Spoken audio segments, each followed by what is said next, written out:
where hearts unfold in the morning glow, stories untold.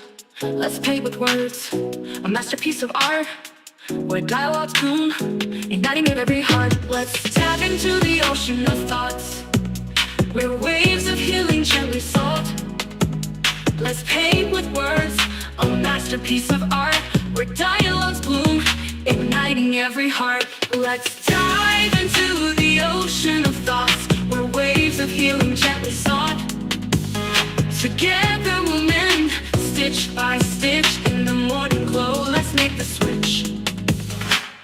A symphony of voices, harmonizing the air, echoing truth, banishing despair.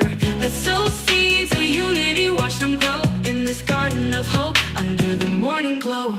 Let's bridge the gaps, erase the line, in the tapestry of hearts let love shine.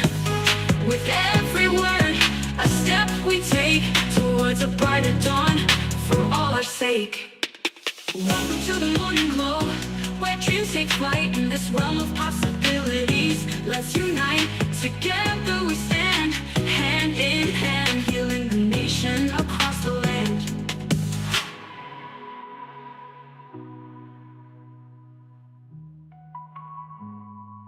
Let's dive into the ocean of thoughts, where waves of healing gently sought.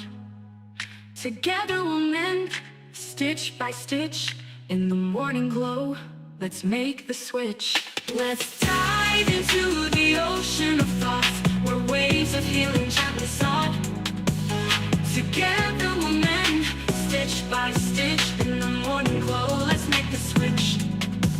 Let's symphony of voices, harmonizing the air, echoing truth, banishing despair. Well, good morning, good morning, good morning, good morning, good morning, and good morning, everybody. Good morning, everybody. Welcome to another episode of The Morning Glow. Welcome to another episode of The Morning Glow. Got a great broadcast lineup for you this morning, as I hope and I pray that we always do. I'm not important, just a question asker. My name is Raheem Aljamain out of Atlanta, Georgia, but I got my brother from another mother, but we got the same father. This is Mr. Frank. Good morning, Frank. How you doing this morning? Hello, New York. Good morning, Raheem. I need to know, Yes, sir. how happy are you this morning? Man, I'm going to tell you, I'm high and a happy, elephant elated, and porcupine proud to be here this morning. Yes, I is. I ain't say yes, I am. I say yes, I is. Yes, I is. I'm country as cornbread, too. Yes, I am. I'm a country as cornbread, buttermilk cornbread, too. See, you got to know something about that All buttermilk right. cornbread. All right. That buttermilk cornbread is something special about that. Frank, I got a question for you. Yes, it is. Yes, Lord. Yeah, Roxanne, good morning. I see you over there, Roxanne. Good morning to you as well. We got people, they piling in, man. They're piling in, and I'm so glad to have them here. They could be let me tell them what's going on today. Today is a special day. Y'all came on a very, very special day. Today is what we call Way Out Wednesday. Way Out Wednesday. Now, Monday, Tuesday, Thursday, Friday, we have topics. Try to stick to the topics as much as we can. On Wednesdays, we let our hair down. Hair, get it? Hair, yeah. We talk about whatever we want to talk about. And we open up the phone lines 508-924-3521. 508-924-3521. And if you have an issue going on in your life, your community, or your personal being, and you want somebody that's going to give you an opinion on what's going on, we'll give it to you. Real simple. 508-924-3521. Now, I'm going to tell you something. Don't think we're going to, sugarcoat it and we're not going to water it down. We're going to tell you from our life experiences what we think you should do.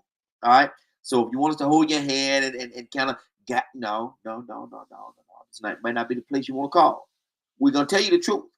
Tell them about it, Frank. Talk to them. Raheem, I think you need to give them that telephone number one more time. 508-924-3521. And we encourage you to call in. And I just trust and believe that you're going to feel better after you make that call. I think you're in a safe place to call and to discuss and to share what's on your heart. And we're going to love you enough to give you godly information that should help you about your way. Exactly. So you say you didn't have a pen or you missed a couple of numbers. Okay, we'll take care of that for you. 508-924-3521. Frank, I got this situation. It's not me, but I heard talk of this situation. Now I don't know all the particular details. I just know what was said to me. All right. Fella came home. Say he came home and poured into his driveway. Oh. Yeah. Lord.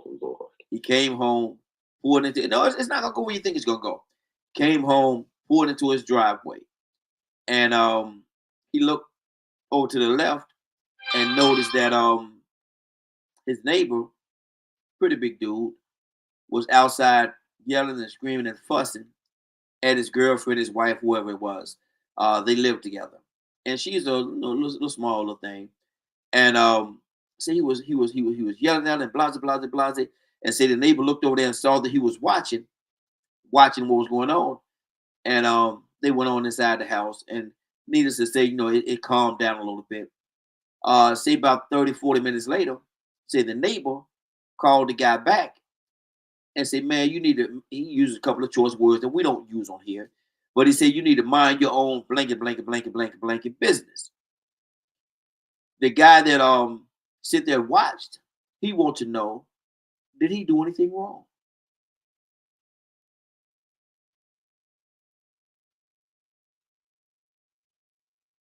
Absolutely not, Raheem. You can't control noticing something. If you get out of your car and there's a commotion and it causes you to look, you've done nothing wrong. Mm-hmm.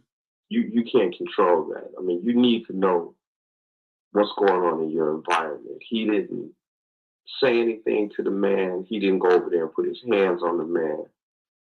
He just looked to see what the commotion was. Mm-hmm. And sometimes that's uncontrollable. We're not robots. It wasn't like him and the man and his wife were having an intimate conversation and he was ear hustling or, just standing there watching them. Mm-hmm. There was a commotion, and that commotion caused him to look to see what it was. It's almost like if you hear a car wreck, I mean, you're going to turn towards it to see what happened. Mm-hmm. If you hear a baby crying, there's certain things, if you hear the noise, if you hear a dog barking and it's coming towards you, you're going to look to see, okay, how close is this dog to me? Mm-hmm. So you can't control just, you need to know what's going on around you and in your environment. Okay, but I think a part of his question was because of the fact that he didn't get out of his car. He sit there and he watched, and the guy looked over there and saw him watching, and that's when it started to calm down a little bit. So he said, I guess he's saying, should he have gotten out of his car and gone head on in his house? Because the guy called and said, you need to mind your own business, man. Mind your own blah, blah, blah, blah, blah, blah, blah, blah, business. And you know all that, blah, blah, blah, blah, you know what all that is. And so that's what he might have been looking to see if it was safe for him to get out of his car. Some arguments don't end just with words. Mm-hmm. Am I gonna make it to my house? Mm-hmm. Hey, do I need to drive off?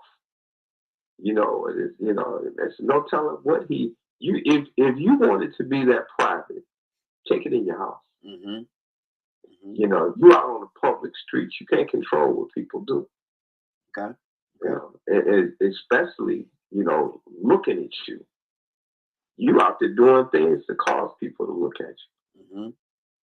So, the challenge is going to be now, once his neighbors confronted him like that, what's his reaction going to be? What's the next step? Toussaint, good morning, sir. How you doing this morning? Yeah. Mm-hmm. Toussaint, got a scenario, brother. Good morning, young man. Good morning, sir. Got it. Got a scenario. Young man say he pulled into his yard, and when he pulled into his yard, he saw that his neighbor, next door neighbor, their husband, I'm saying husband, a nice side, pretty big guy, and the wife was a little bitty or something. So they was out there, they was arguing, going at it back and forth. He was all up in her face, arguing at a man, telling her all kind of stuff, and just getting all on. And he said he didn't get out of his car. He looked over there and he watched and he watched and he watched. And say the neighbor, the man looked over and saw that he was in the car watching, and they went inside the house, and it calmed down a little bit. Say 20, 30 minutes later, the neighbor called him and said, man, look here. He used a couple of choice words that we don't use on here.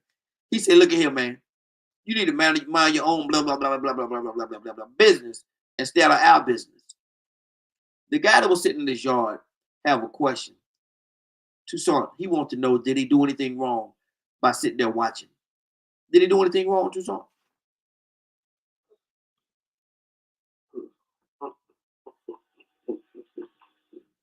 That's why you got blinds, Raheem. Mm-hmm. Go in your house and look through the blinds.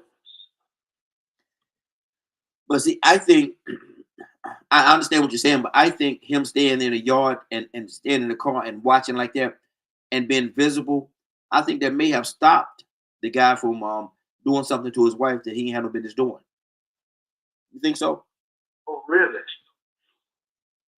I think. Let me tell you something. I think him watching. He said, "Oh man, this cat watching me, man."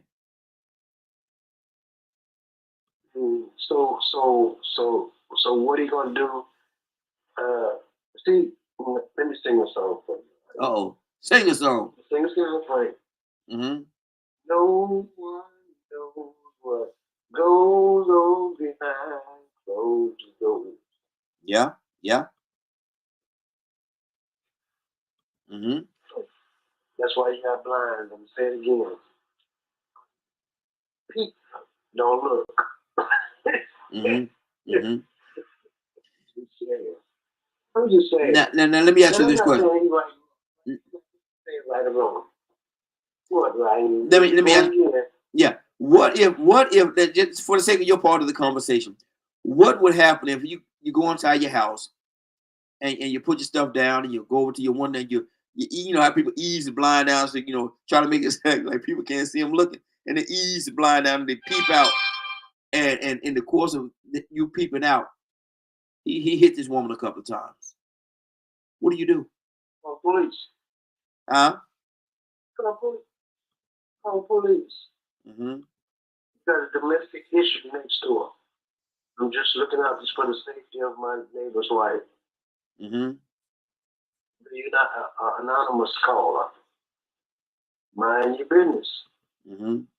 So the guy was right when he said you should, mind your own business.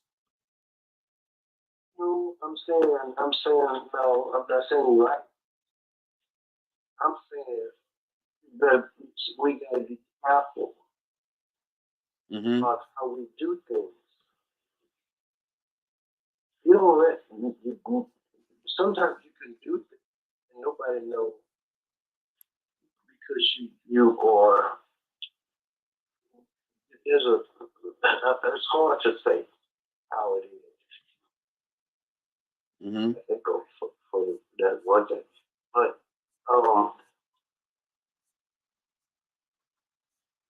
people are fidgety these days. Yeah.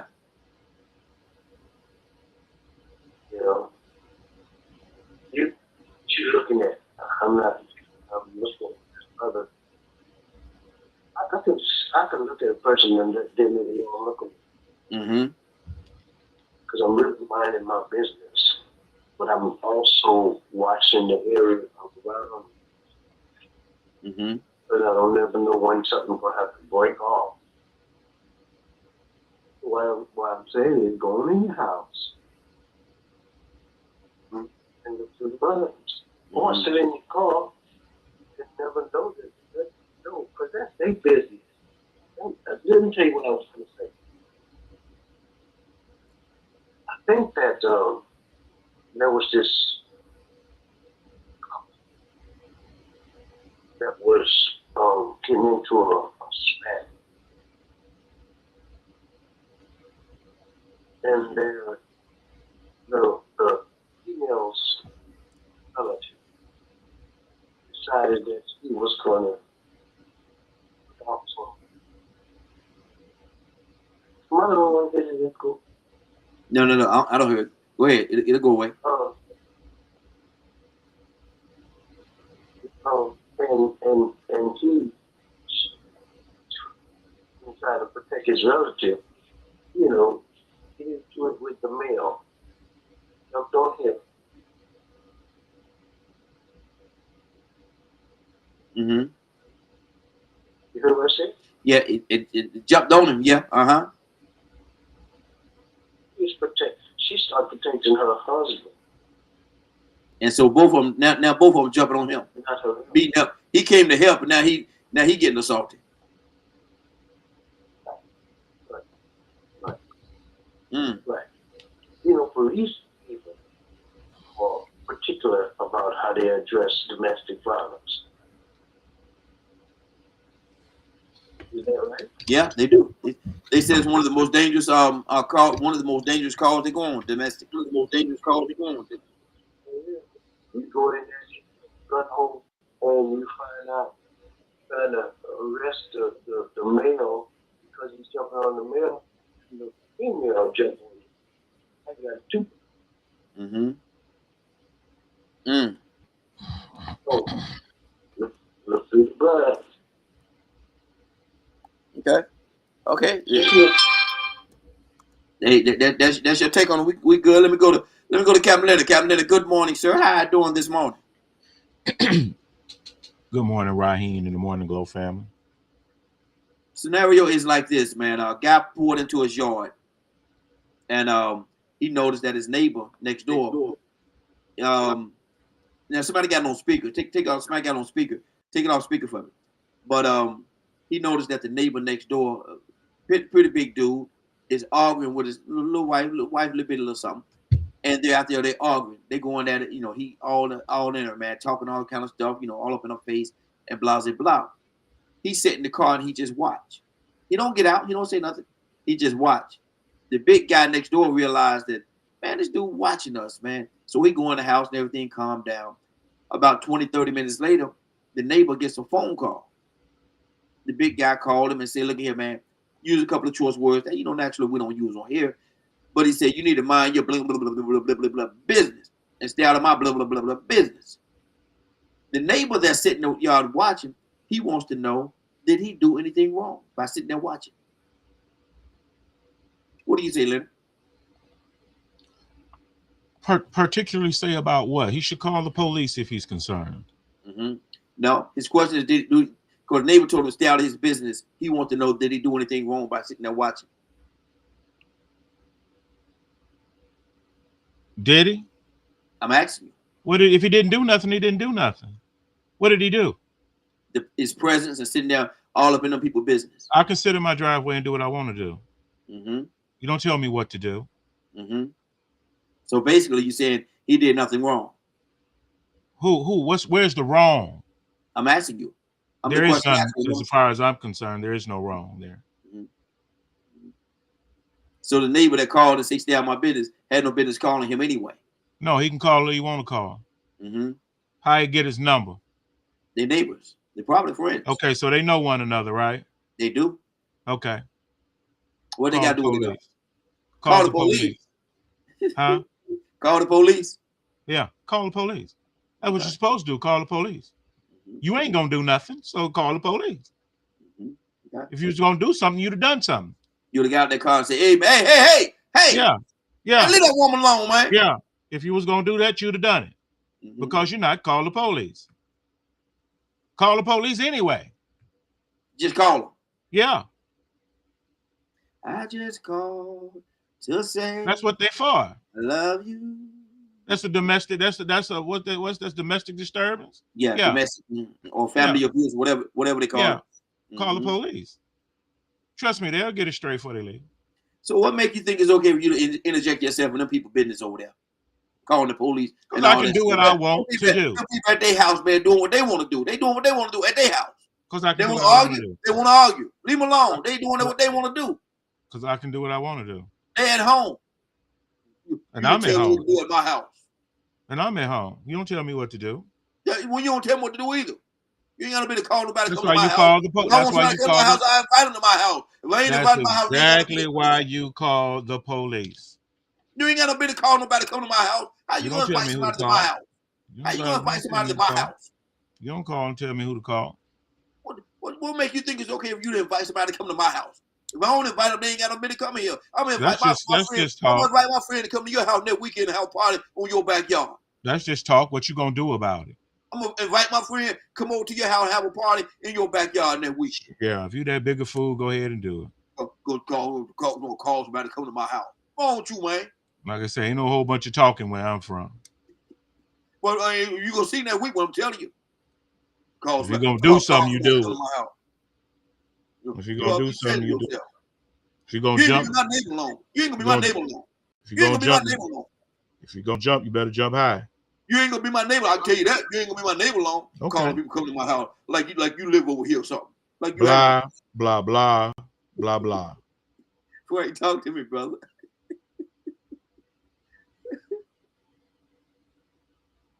Frank, you there? Yeah, I'm just on mute. So, there's by the time you pick your phone up and call me, if you have my number, you know you don't call me cussing me. So we don't even have a conversation about what took place earlier.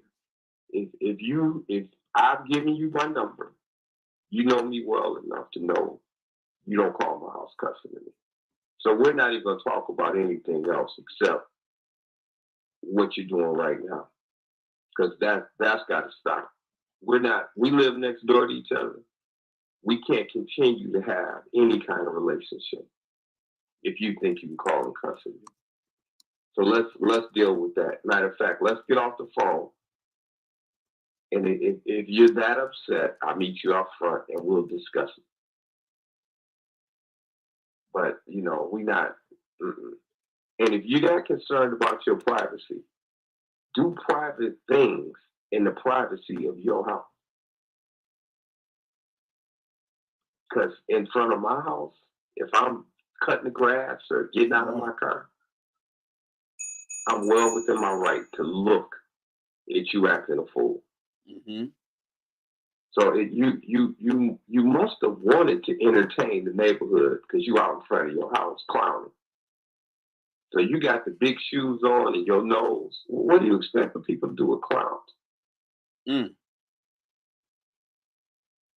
But no, you're not.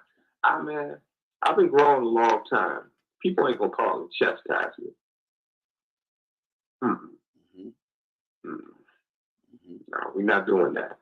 Exactly. So let's get that correct, and then we'll move on from there. So basically, what I'm hearing you say is you were not wrong for watching, and it was a safeguard for the young lady, making sure that she doesn't find herself in harm's way. Basically, I'm not even saying it's a safeguard for the young lady. It was a commotion. Mm-hmm. So there was a commotion going on, and it drew my attention. Mm-hmm. And are y'all about to start shooting at each other? What's going on? Do I need to call the police? But I'm going to look at what's going on to determine what I'm going to do next. So in your evaluation of the situation, what would lead you to call the police? If the verbal abuse became physical. Mm-hmm.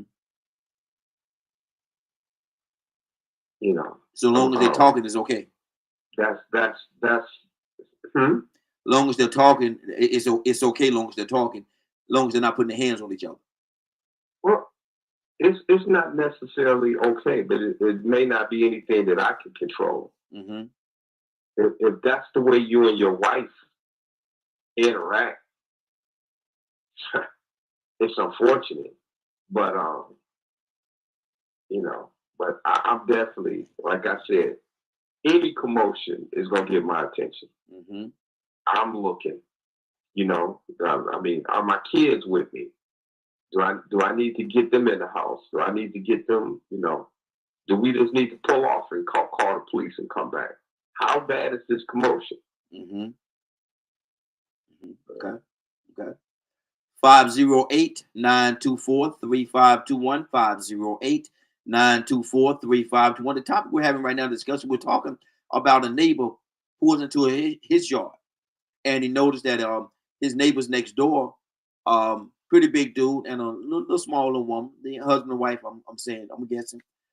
They're out in the front yard and they're arguing. They're going at it, man. He's really going. He's turning to her, man, with his words all up in her face and different things of that nature. And the neighbor that pulled up, he just sits in his car and watch. He don't get out. He don't say anything. He just let it be known that he's watching. The neighbor, the big guy, noticed that the neighbor's there in the car watching. So they moved their conversation on the inside and it calms down. And 20, 30 minutes later, the big guy called the neighbor and tell him, you need to stay out of my business, man. Keep your blah, blah, blah. He used a couple of choice little words and everything. But he tell the guy, you need to stay out of my business. Stay out of my business. The neighbor that was sitting in the car, he has a question. Did I do anything wrong?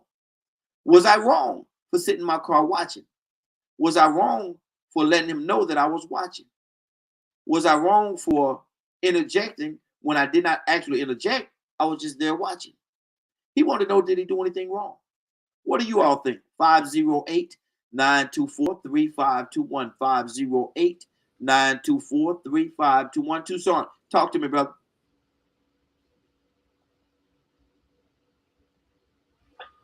Okay, two things. If you're going to stand up and say, hey, y'all all right? You'll find out right then. So, y'all all right? And they'll probably just go on in the house. Or he'll tell you right there. Or she'll tell you. Mind your business. Mm-hmm. Mm-hmm. That'll settle that right there. Find out how they feel. Both of them. Hey, when we were coming up, playing basketball, I believe, and me and my two brothers got into a swamp. And we standing there, and they just. My first cousin comes out the house and gets. They said, "Hey, y'all, stop that!" I said, "Boy, you better get away from this family." Mm-hmm. You know what I said? Yes, sir. Yes, sir. My first cousin came out the house. He stayed in the house. He was watching. And to my two brothers, y'all stop that. I said to him, you better get away from him. Mm-hmm. He family. I was about to say he family too, ain't he? But he doesn't mind his business. Brothers. Yeah. You ever heard the expression, sticking up walls? I have Tucson, but in this situation, ain't he family too? He cousin, he family too, ain't he? A lot of thick water right there. A lot of thick blood right there. Excuse me, Raheem. Yes, sir. Does it matter to you what size these people are? Yes. Oh. Mm-hmm. Go ahead, Tucson. Raheem, Uh-huh. I'm telling you,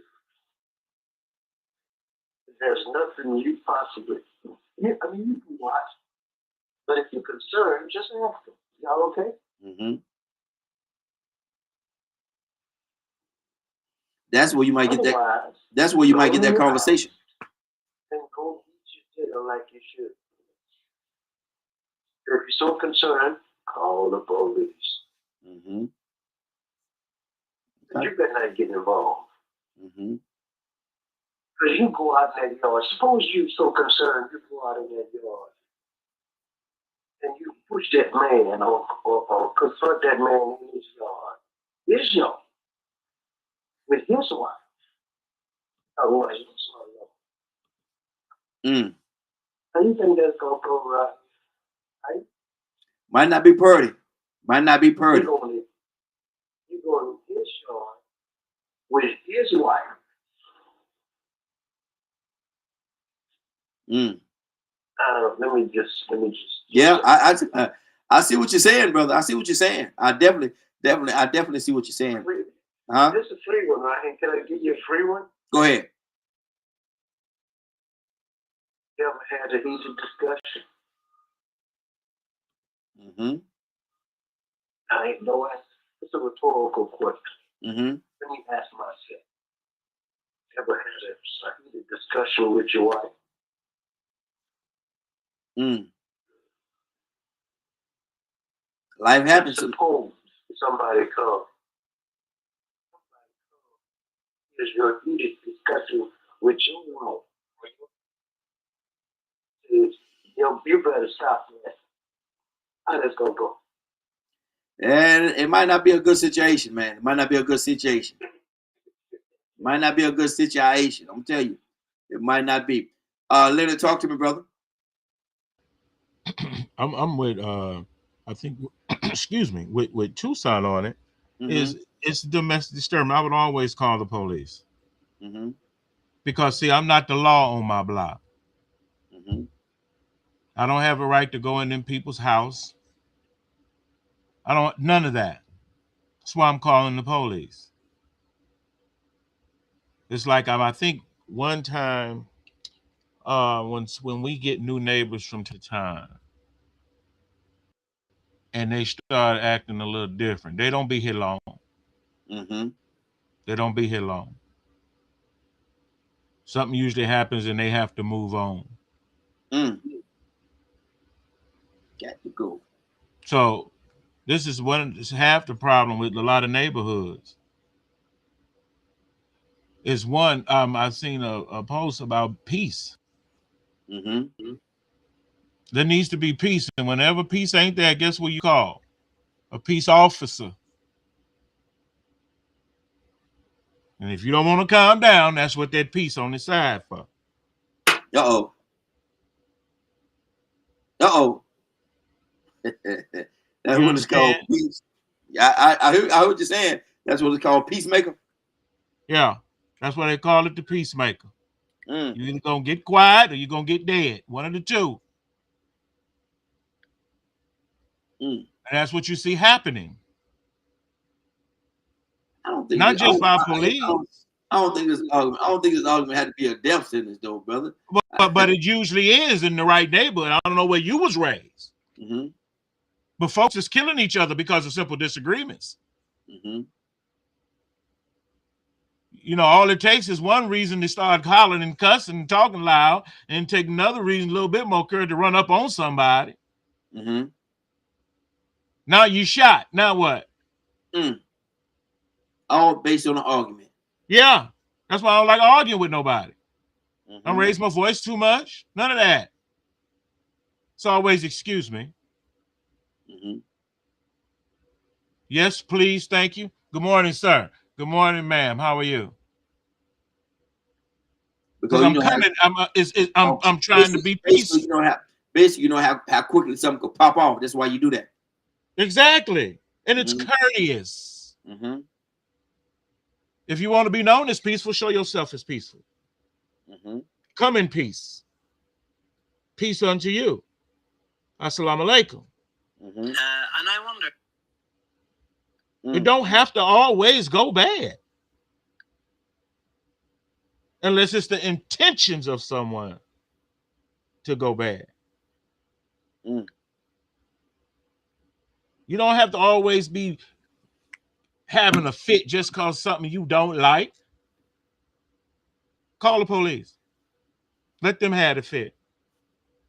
Mm. And go on in your house. going on in your house. Make you a peanut butter and jelly sandwich. I don't had a woman come to my house because her and her husband had a disagreement. Mm-hmm. And I don't know if he was gonna do something to her, but one thing I told her, I bet you ain't gonna come over here and do nothing to you. Mm-hmm. You're interjecting now. You're interjecting now. No. She knocked on my You door. should have called the police. She knocked on my door. She knocked on my door. Yeah, but you should have called. I didn't like him no way.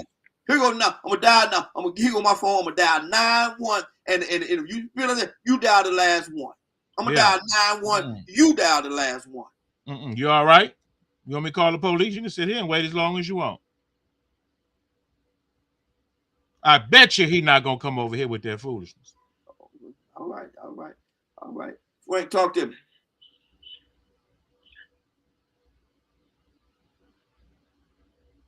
Frank, you there? You know, the issue now is not what the man was doing and his wife. Okay, somebody got it on speaker. Somebody got it on speaker. Take it off speaker for me. Go ahead. Yeah, the issue has become what I'm doing on my property. Mm-hmm.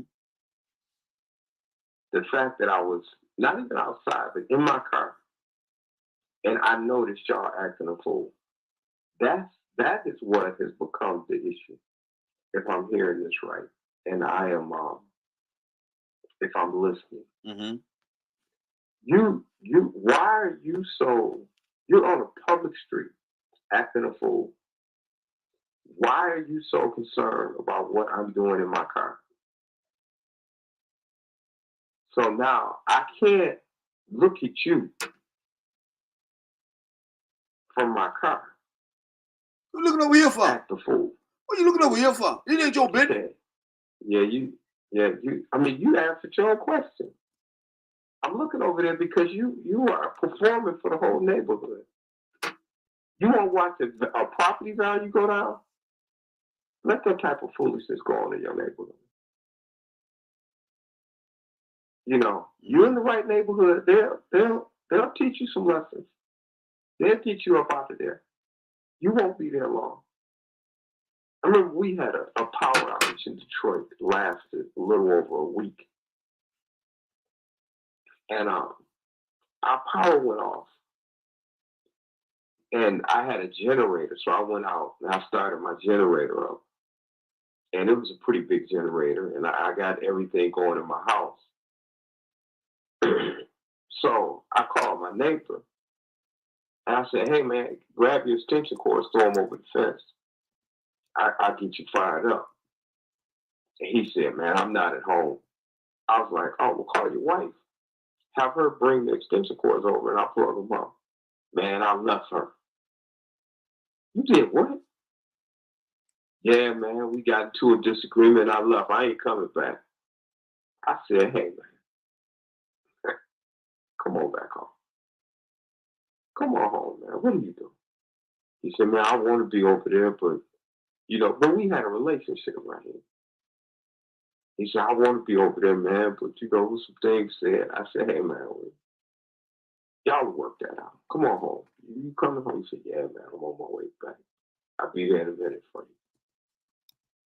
He came home, threw his stuff over the fence. They still together today. The funny thing about it is, you want me to mind my own business. Mm-hmm. But what about when somebody's climbing out your window with your stuff?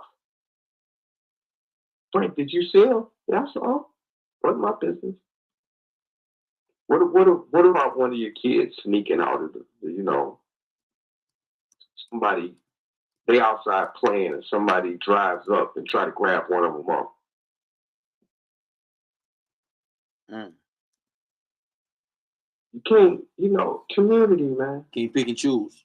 The unfortunate thing about community is some community is going to say to you, you can't do that. Not here. You can't do that. Mm-hmm. You can't. There's some communities, man, where people barbecue on their front porch and smoke weed and got 40 ounces. Hey, man, if that's what everybody's doing on this block, baby, let's start saving our nickels because we got to go. Yeah. Yeah. Mm-hmm. You know, we got it. We can't. This ain't for us. You know, but if you want to be in a thriving community, you know, sometimes people are going to get in your business. And the fact that he's a big man means nothing. I've been a little man my whole life. I don't judge how I interact with you because of your size. You big, you just a big target.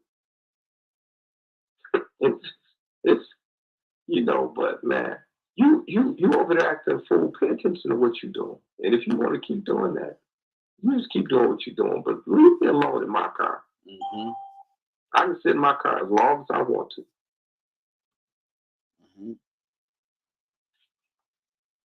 Mm-hmm. Okay. What do y'all think? 508-924-3521.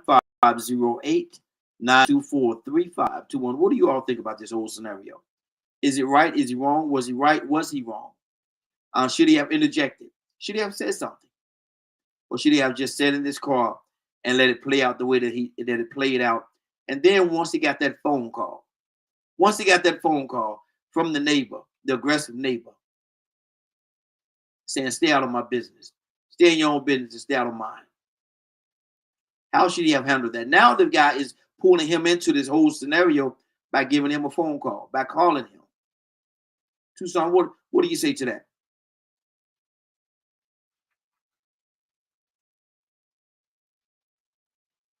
Tucson, you there? Oh, they talking to me. Yes, sir. Now you got that phone call.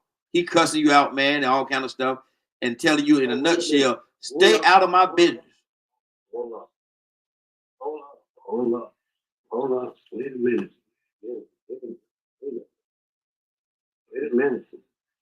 a minute. You didn't tell me you called my phone. Talking to me.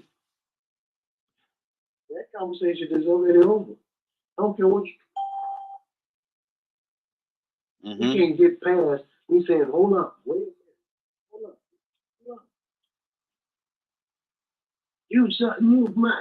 Wait a minute. Mm-hmm. I just thought about it. Yes, sir. Yes, sir. Uh-oh. How big a person got to be for them to talk to you? I don't care how big you are. You ain't gonna talk to me like that.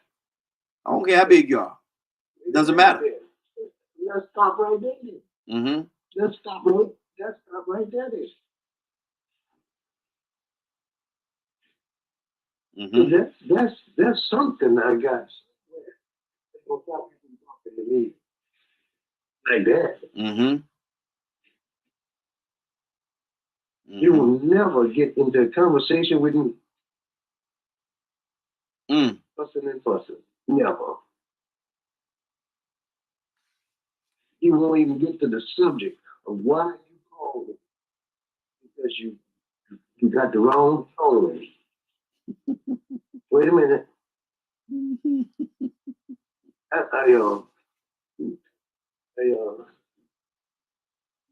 On the job you have situations that get pretty heated sometimes. Mm-hmm. And sometimes people call me on the phone with problems. Wait a minute. Wait. Stop. Well, I just no. Wait a minute. Well, I just need to look. I don't talk to nobody. I can't have a conversation with nobody. I don't care who you are. I can't have a conversation with you like that. Yeah. Yeah. Period. Mm-hmm. But I just need. Let's start all over. When you get ready to talk to me, lower your tone. Mm-hmm. Calm down. Period. Yeah. Yeah. Calm down. You can't, I don't care what you call me. I Mm-hmm. don't care who you are. I don't care where you come from. I don't care what you got. Officer, whoever you is, Mr. Police, different joker. I Mm-hmm. was going to call you something. Come on now. No, what are you? Wait a minute. I've been held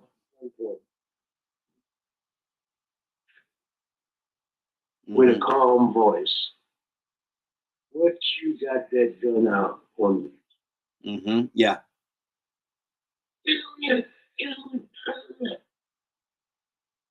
Why do you have that gun? Mm-hmm.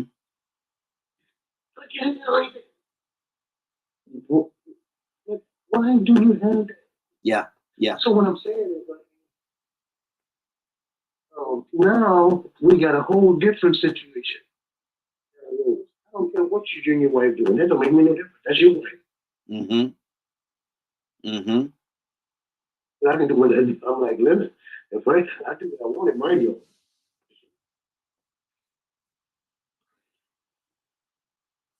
I can get at the edge of my yard and watch. Oh, you the clown. You. Uh-oh.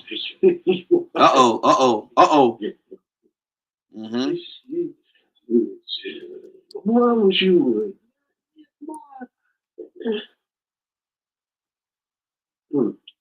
I know a guy that's crazy right now because he figured that he can he's still crazy right now. He could be and he used to pluck you in the back of your ear on the bus. He crazy right now Mm. because of a baseball. Because of a baseball. Bat. Oh Lord. He's still crazy. Mm. If he's still there, plucking people in the back of the head. Because he big. Mm-hmm. That big. Look at that big didn't help him that day, did it? That big didn't help him that day. He still got some thinking problems. Mm-hmm. Why are you talking to me like that? You call my phone, yelling at me. Mm-hmm. You can't get past hello. Mm. Yourself. Wow. 508. Big hit. Susan, you feel some kind of way behind that, man. 508-924-3521. 508-924-3521. Got the ladies on the line. Annie from Mississippi. Good morning, young lady. How you doing this morning? Good morning. Great morning, God morning to everybody. I'm glad. And Cassandra, good morning, young lady. Hi, Cassandra Alexander Green. Let me say it like I said. Good morning, young lady. How you doing this morning? Uh-oh. Cassandra, you there? Good morning. There you go. I'm gonna come right back to you. Hold on for a second. I'm gonna ask Andy. I'm gonna ask you the same question, Cassandra, because I think I know where you're gonna go with it, but I want to be sure. So, Andy, I'm gonna tell you the scenario that we're talking about right now. There's a guy, he pulled into his yard, and he looked over to his left, and he noticed that his neighbors, a pretty big guy, and his wife, a little something, was in the yard, and the guy was arguing and fussing and chewing her up and down, just all up in her face and all kind of things. He didn't get out the car. He sat right there and he watched. And he watched what was going on. The big guy looked over and see him in the car. And all of a sudden they go inside and it calms down a little bit. About 20, 30 minutes later, the guy sitting in the car said he got a phone call. The big brawny guy called him use some choice words. You blah, blah, blah, stay out of my business. Blah, blah, blah, blah, blah, blah. Stay out of my business and mind your own business and stay out of my business and yada, yada, yada, yada, yada. The guy from the car, now he's thinking, did he do anything wrong for sitting there and intervening without intervening? But did he do anything wrong, Annie? Yes, he done something wrong. I mean, if I'm hearing you correctly, the wife was arguing with the big guy. No, the big guy was The the big guy was arguing at the wife, and the wife had bit a little something. And the guy in the car, he wanted to make sure that it didn't get physical, so he sat there and he watched. And then he get a phone call from the big guy saying, "Stay out of my business, stay out of my yard, stay out of my business, and blah blah blah blah. You ain't got no business over here. Stay out of my business." So the guy that got the phone call, the neighbor, he want to know, did he do anything wrong because of the fact he sat there watching. Oh, okay, I got it now. So no, he done nothing wrong. I mean, people watch this stuff all the time. Mm-hmm. When people are arguing, when there's something going on, you can be in the middle of Walmart and you're gonna sit there and you're gonna watch because it's interesting to you and you want to see the outcome. So if he's watching his neighbor argue with his wife, I don't see nothing wrong with that. Mm-hmm. And who's not going to watch? Sometimes, most of the time, people going to be recording. They're going to take out their phone, they're going to record it. So I don't see nothing wrong with that. We nosy, and not only that, we want to make sure this person is okay.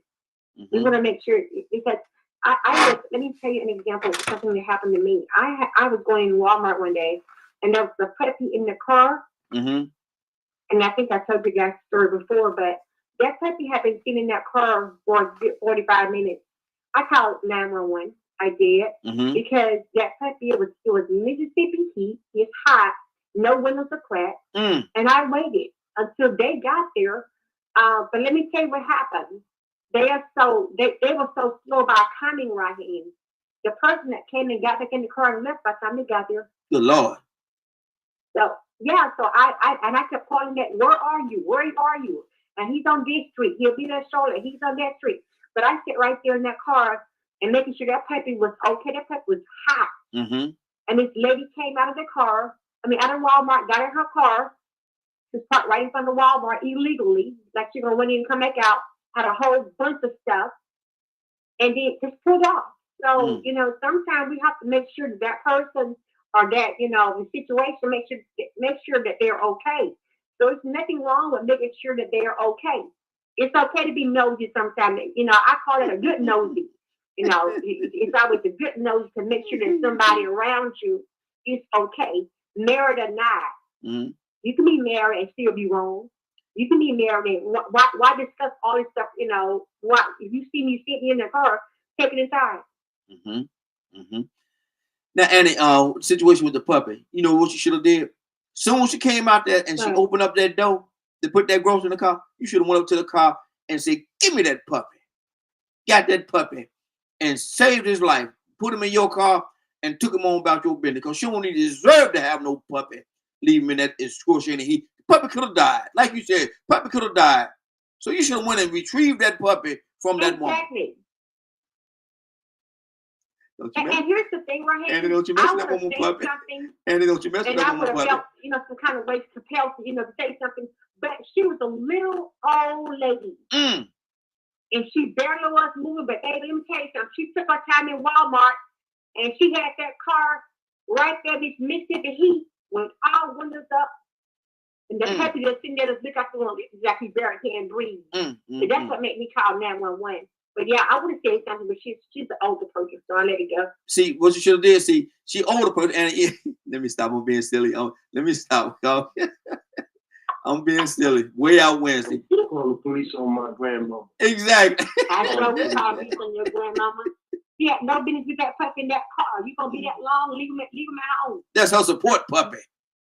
He's supporting her. You know my grandmother always. Well, She's lucky that she left there before the police got there, because I was inside some good trouble that day, baby. And Annie said, she's serious about that too now. She's serious. She's serious right now. Cassandra, what do you say? Cassandra, what do you say? Did the neighbor do anything wrong? No. But all up in them people's business, though, Cassandra. What are y'all up in them people's business It for? isn't in anybody's business. If you said that he was sitting in his car in his driveway, how is that minding his business? He was on his property. So really, the neighbor shouldn't have called him, shouldn't have said nothing to him, because he has a right to be on his property. What you looking over here for, though? You on your property? Look at your property. Look at your property. You ain't got no business looking over here. What you looking over here for? We ain't here to entertain you. Looking over here for? Yeah, well, then they shouldn't have been doing it on the front line. If you want your privacy, then you should have gone inside and done what you did.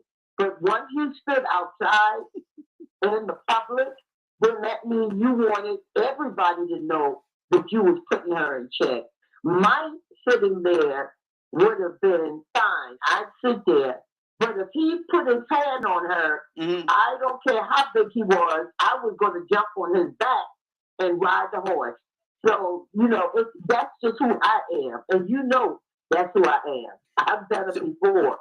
So now domestic violence is my thing. So, So now you saying to me, if I push her a little bit, you gonna come over here and jump on my back. I'm gonna take care of both of y'all. I'm gonna take care of both of y'all. But ain't no way in the world you come over here. Like a dang going horse. What? Yes, I would. What? I'm sorry. And my advice is for people not to do that. Yeah. Because of what I have done for over 40 years, I would have rode him like a horse. And hopefully she'd be helping me. I'm gonna tell you something. But I would dial 911 first. Well, I hope they get here. I hope they get here before I get a hold of you, because you come on here in my yard talking about doing something to me. We're gonna have some problems. Okay. I hope they get here quick. Well, we don't have a problem. Yeah. Come on here. We don't have a problem. Come on here like you got an S on your chest or something. Yeah, I got an S on my chest. Where y'all went, y'all? Frank, talk to me.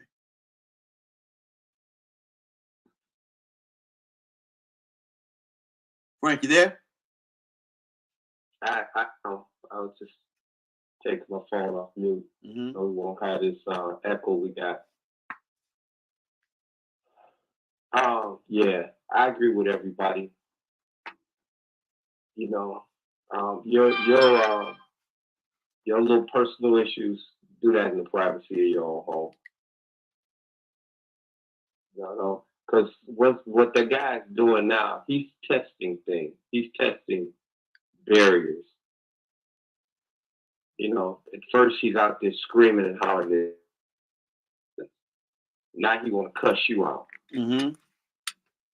Next day he'll be in your yard screaming and hollering at you like you a kid. No, he won't.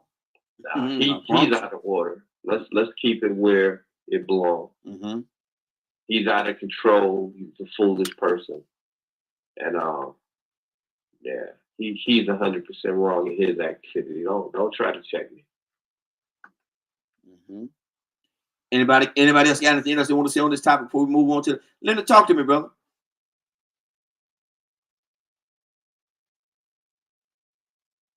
Leonard. Can you hear me, Raheem? I can now, yes. I thought of something funny.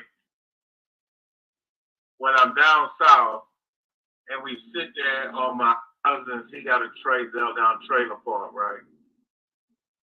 And the people down the street cut up every road. And it was so funny because I hadn't been there in a while, and I was like, what's going on? And I see one person running down the street with a knife. And another lady come the other way. She mad. She ready to fight.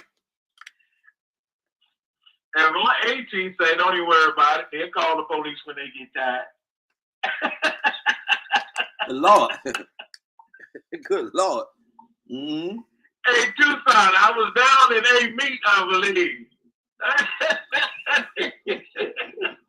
just thought about when you're down south, You see that every day, so just keep it moving. Wow. Bob, go ahead. Go ahead. Just keep. No. I mean, you remember when you used to sit on the porch in the rocking chair and all that? You're just watching the entertainment. Mm-hmm. Some parts of the South, that's just normal to see. She had a T-shirt, one of the white beaters.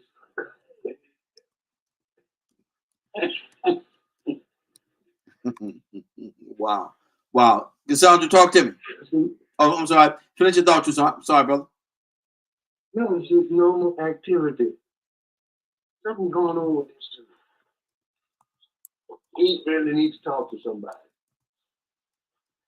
because everybody he's hollering at you. He having a bad day or bad week or something. Poor thing.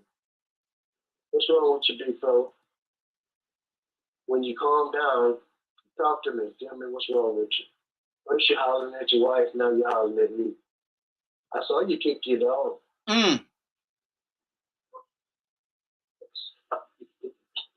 Is that the same dog Andy saw in the car?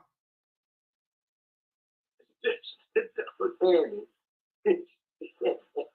Andy called the police on my grandma.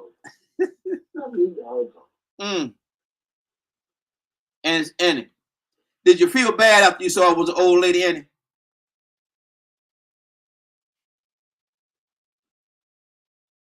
And hang up. Let me see. She didn't mind her business. Yeah, now she mind her business. And there's something. I think she done hung up, but she should have felt bad after she saw there was an old lady. Cassandra Alexander Green. Do you think Annie felt bad after she saw there was an old woman? I don't care who it is. You still I would have said, ma'am, you do realize that your dog could have died. You gotta leave. You should have left it with the cracked thumb so that he could get some type of circulation. I see. I'm crazy, so nobody follow what I say, because I'm totally crazy. Because I would have said something to her so that she didn't know. Maybe she doesn't realize that her dog could have died from that overheating. Maybe she didn't know. So you can teach somebody, an old person, something, and you know that what you did was dangerous. Your dog could have died being in that heat with no windows cracked or anything. I'm not trying to mind your business, but I'm just telling you. I mean, I would have said something. I don't care how old she was. Old people get aggressive sometimes, Cassandra. She might have tried to attack you now. Old people get aggressive. They forget they're old. Whatever. Now I know you don't see some aggressive old people. They'll push you and try to hit you, and they slow at the dickens, but they'll try to hit you and everything. If you don't move, they don't suck you real good. And the only thing you're trying to do is save the dog. And whatever. Wow. Go ahead, Tucson. I hear you over there. I want you when you talked about old people, I saw something that in my life forever. Huh?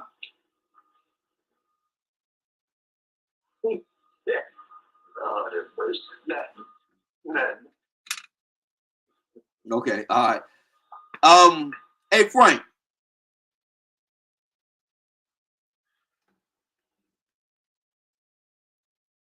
Frank, you there? Yes, sir. If somebody were to say this, is there any truth in it? You are what you love. So what are you?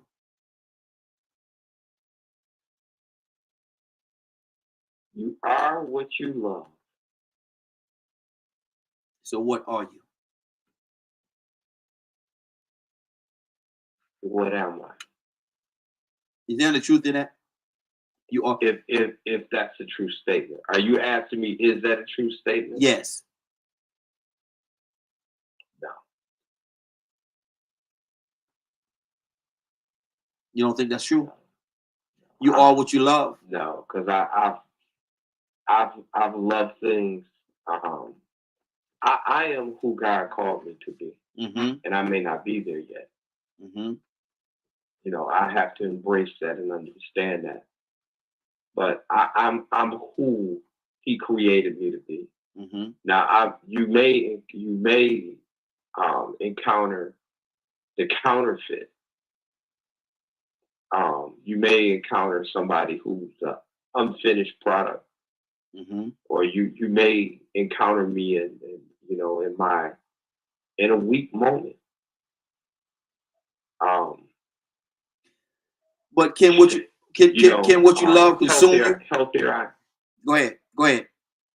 So yeah, this is gonna Healthier I Am is a powerful movement that's about to hit real hard, right?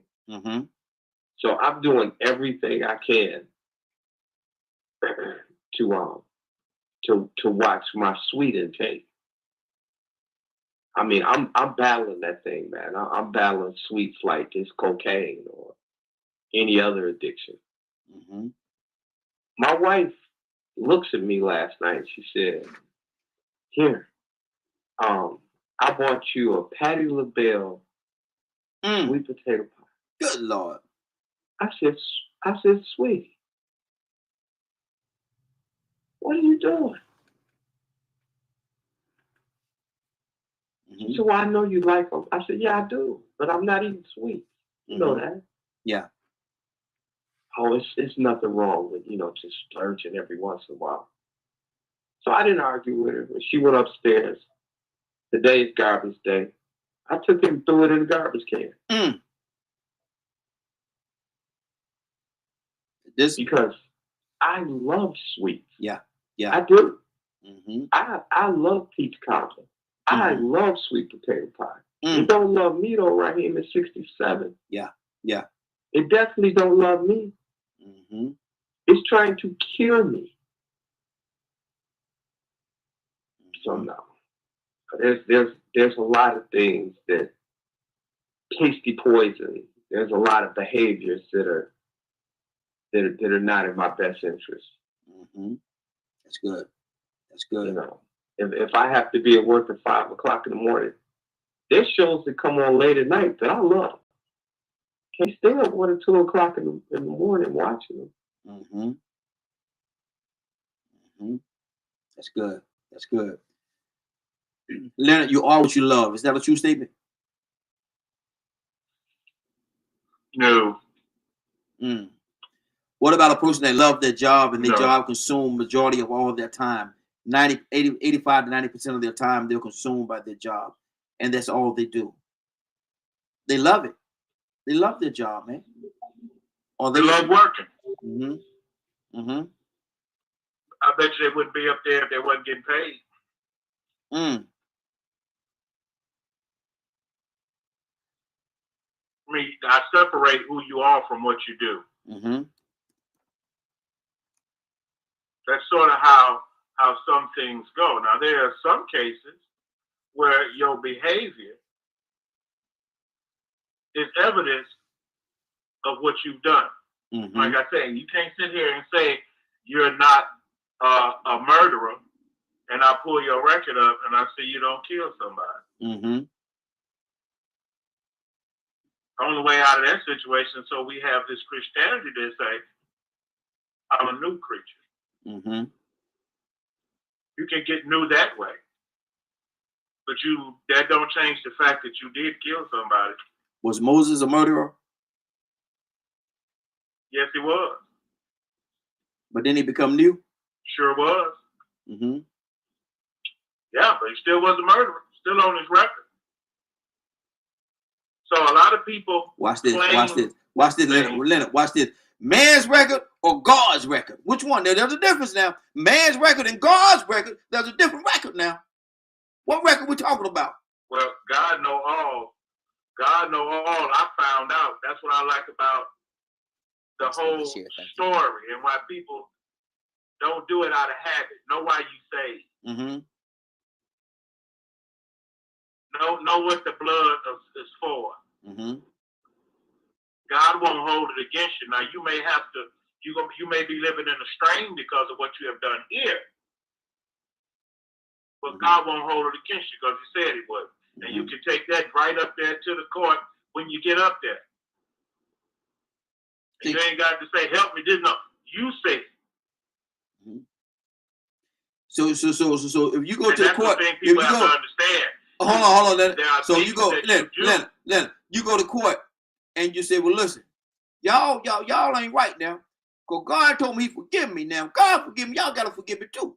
Now I know I made a mistake. I know I did something to that person, but God forgave me. So y'all got to forgive me too. And let me go home. You can't do that. You can. And then I'm going to ask the defense, is that all? Yeah.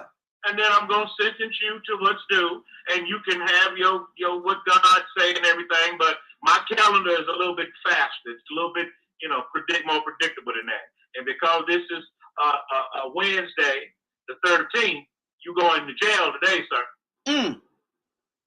You take the rest of it up with God when you get in his court. But right now, you're in mine. I ain't going to jail. No. Cause God forgave me, man. I'm going by him. I ain't going by You can't do nothing to me. Or we can speed up that case at the judgment bar if you would like with your God. You take the pick. What you say to me? What you just say to me? Let me tell you. Let me get out of here. Let me get out. Move, bailiff, move, move.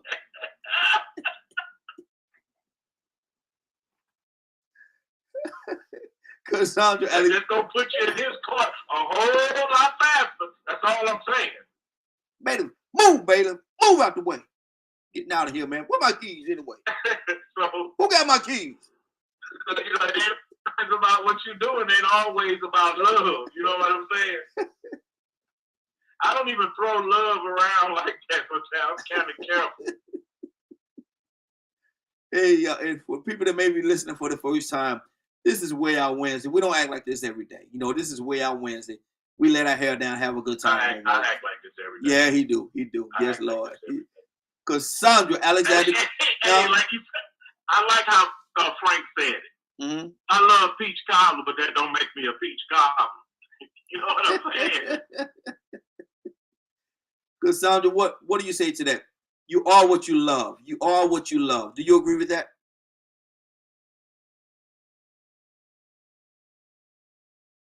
Cassandra? I think I'm missing. You are what you love? Yes. What's that? Yeah, because like I said, a person loves their job. They love racing. They love racing and it consumes 80-90% of their time all the time. That's all they want to do. That's all they want to think about. It becomes a huge part of them. It becomes what a lot of people would identify them as. And so I'm saying you are what you love. Do you agree with that?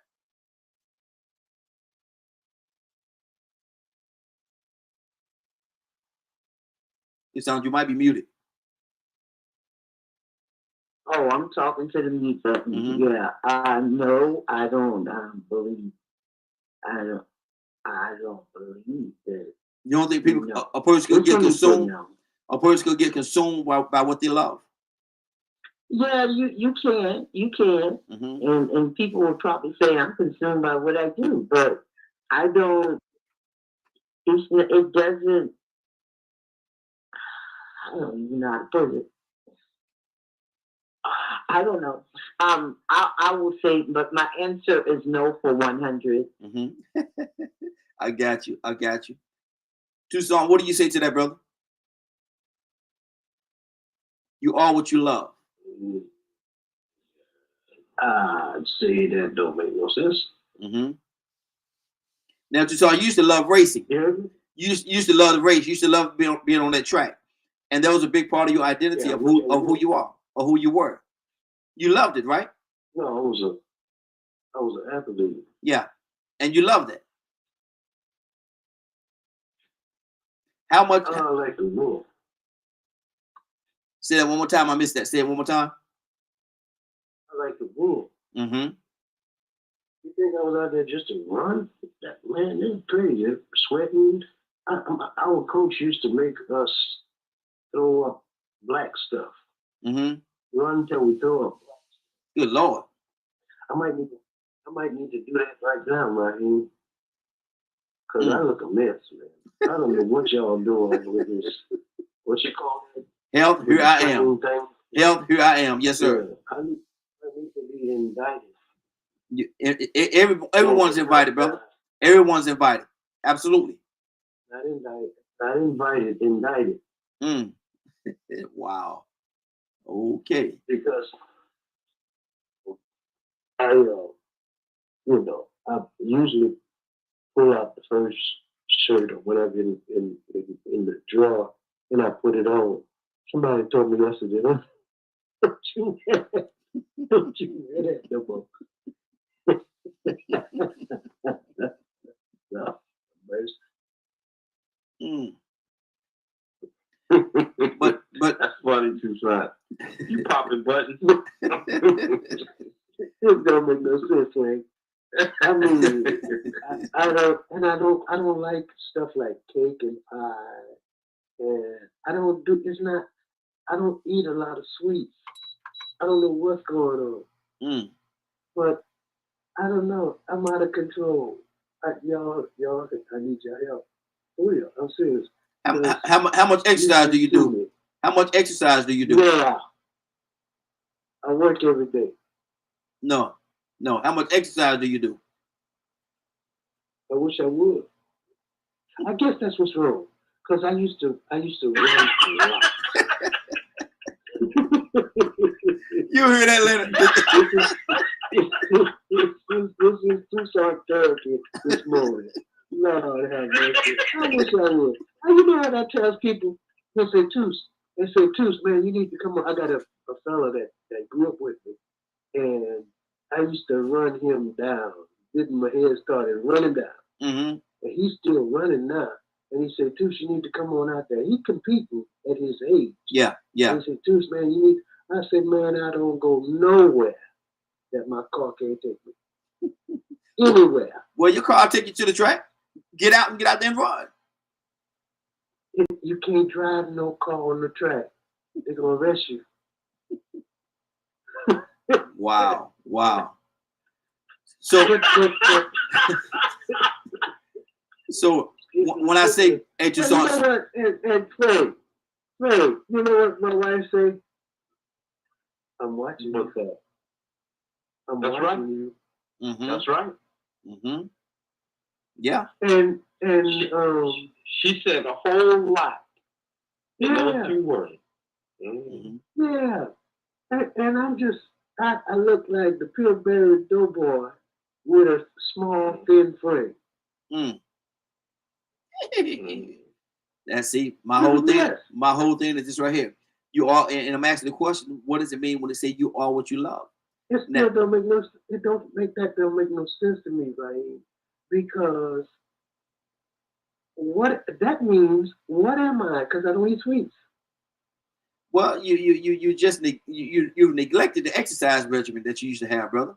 They used to keep your metabolism in a certain way, and because of the fact that you're not doing it anymore, your metabolism has slipped.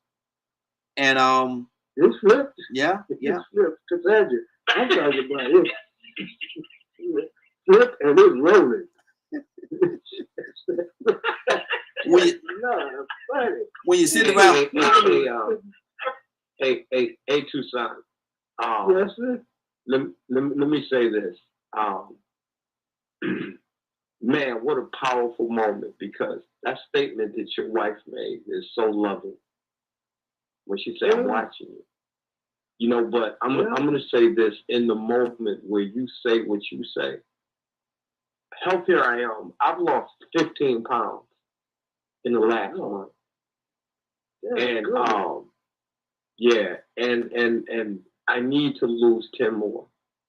And I'm only 170, 5'9". And some people will say, 160 too small. No, my frame carries 160 better than it carried 170 unless I am strength training. So now if I'm strength training, I can carry 170, 180 because muscle is heavier than fat. This is fat. And the thing about it is that fat for us is going to gather around our waist. Mm-hmm. Exactly where we don't want it to gather, because it's going to begin to do damage to your kidneys. It's going to affect your heart and everything else.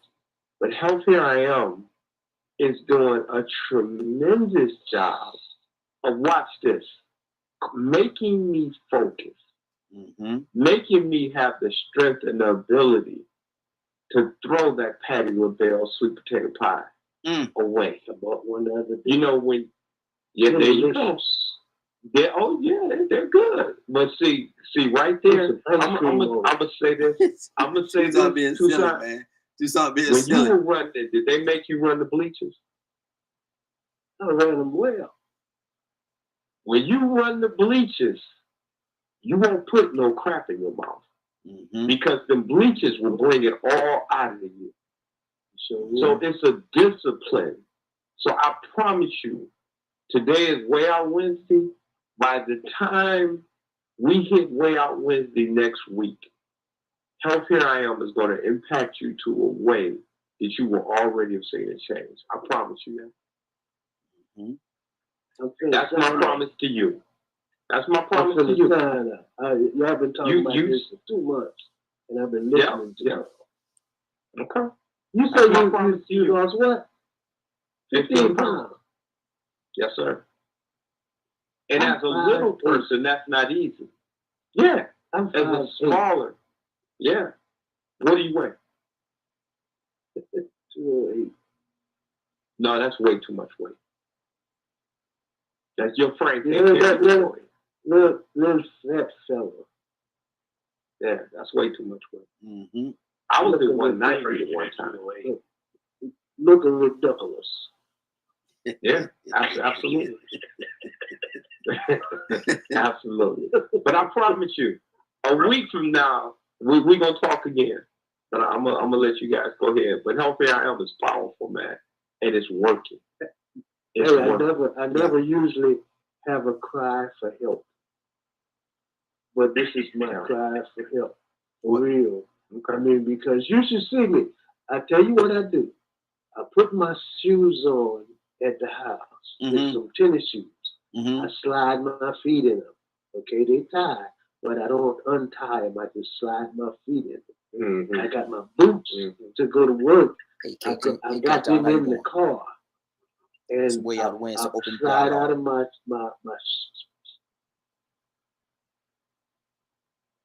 and I walk in, but I don't tie them till later on in the day because it's stressful.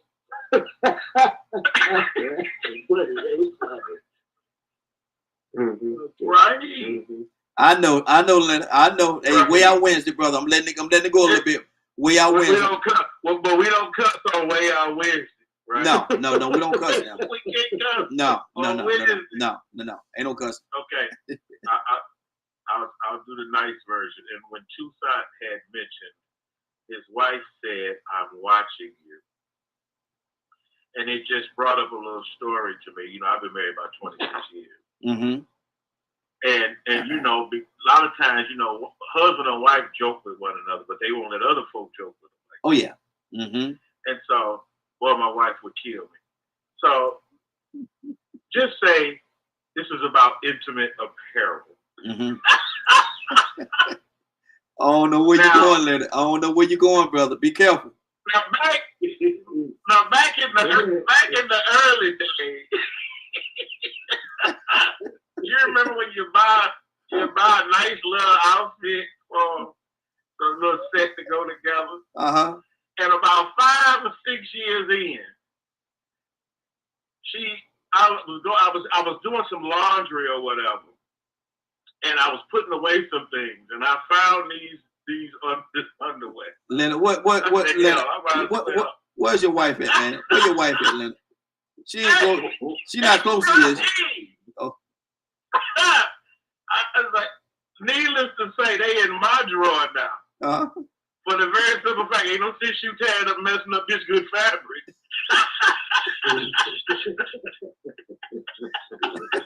Lord, So now that little pound where I bought her all them years ago is sitting in my drawer just as a reminder. Well, I hope your wife, man. Where's Chantel at, man? Where's she at, man? For real, somebody gonna be sleeping on the Yeah, man. Yeah, Cassandra, I was wondering when you was coming in, Cassandra. I want look, hey, Lord have mercy. Hey, if just for the people that may be watching for the first time, this is Way Out Wednesday. We normally don't act like this. This is Wednesday. We let our hair down on Wednesday. We have a good time. So Cassandra, talk to Leonard. Cassandra, talk to Leonard. You know how sometimes you have to be funny. You have to have a sense of humor to be married so long. Mm-hmm. You know, and the wife say, "Oh, I need a little black dress." No, you don't. What you need? You need a large black dress. You don't need no little. Cassandra, come on, Cassandra. Where you at? Where you at, Cassandra? See, Leonard, I love Leonard, but Leonard is about to sleep on the sofa. That Negro say one more word. And he's gonna be on the sofa, and then he's gonna be calling Frank, talking about, Frank, can you pray for me? Can you just pray for me, Frank? No, just keep on talking. Just keep it up. Keep it up. Hey. And I'm going to lose the weight.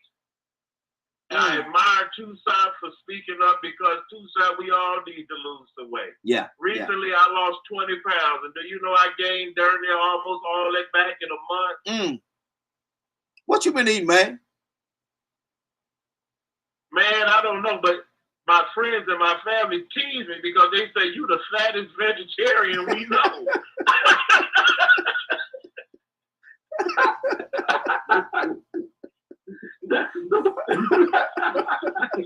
Eat too much spinach. What kind of Stay hard on my side, man. Come on now. That's stupid. Hey, Leonard, I worked with a vegetarian, and the thing about her was, we would go out of town, and she was a vegetarian, but oh my God, she ate every sweet that she could find. It wasn't the vending machine. She couldn't. Yeah, she could not pass the vending machine. She just, man, every sweet she saw, she ate. I was like, is this what y'all do? Yeah, that's exactly what you do. That's how it happens. Okay, listen. I'm going to do. We got a guest, y'all. We got a guest, and I'm going to bring the guest in. Y'all hang out with us, man. He's actually running for office. You know, this is the season where a lot of people are running for office, and we definitely want to open up the doors to them on DKM and give them an opportunity to talk to the audience and to address exactly what it is that's going on and what they intend to do, how they intend to do it, and I'm sure that he's coming on and he's going to be able to answer all of our questions. So I ask y'all to hang out with us and ask the questions. He's very open to answering the questions. Let me bring him in right now. There he is. Good morning. Good morning, sir. How are you doing this morning? I'm great. How about you all? Doing well. You called us on a day when we was acting up a little bit, so I do apologize for that. We like No to have problem, not at all. Tell everybody before we get started, I want to say thank you for giving us the opportunity to talk to you. I know you got a lot going on right now, and this is a very serious season. And so that you took the time to be here with us, thank you very much. I definitely appreciate it. My pleasure. Now, can I get you to introduce yourself and just tell us a little bit about yourself before we get into the conversation? My name is Rahim Asani, and I'm running for Georgia House from District 108, which covers Lawrenceville, Snellville, most part of Lilburn, Mountain Park, and Stone Mountain. I'm a businessman.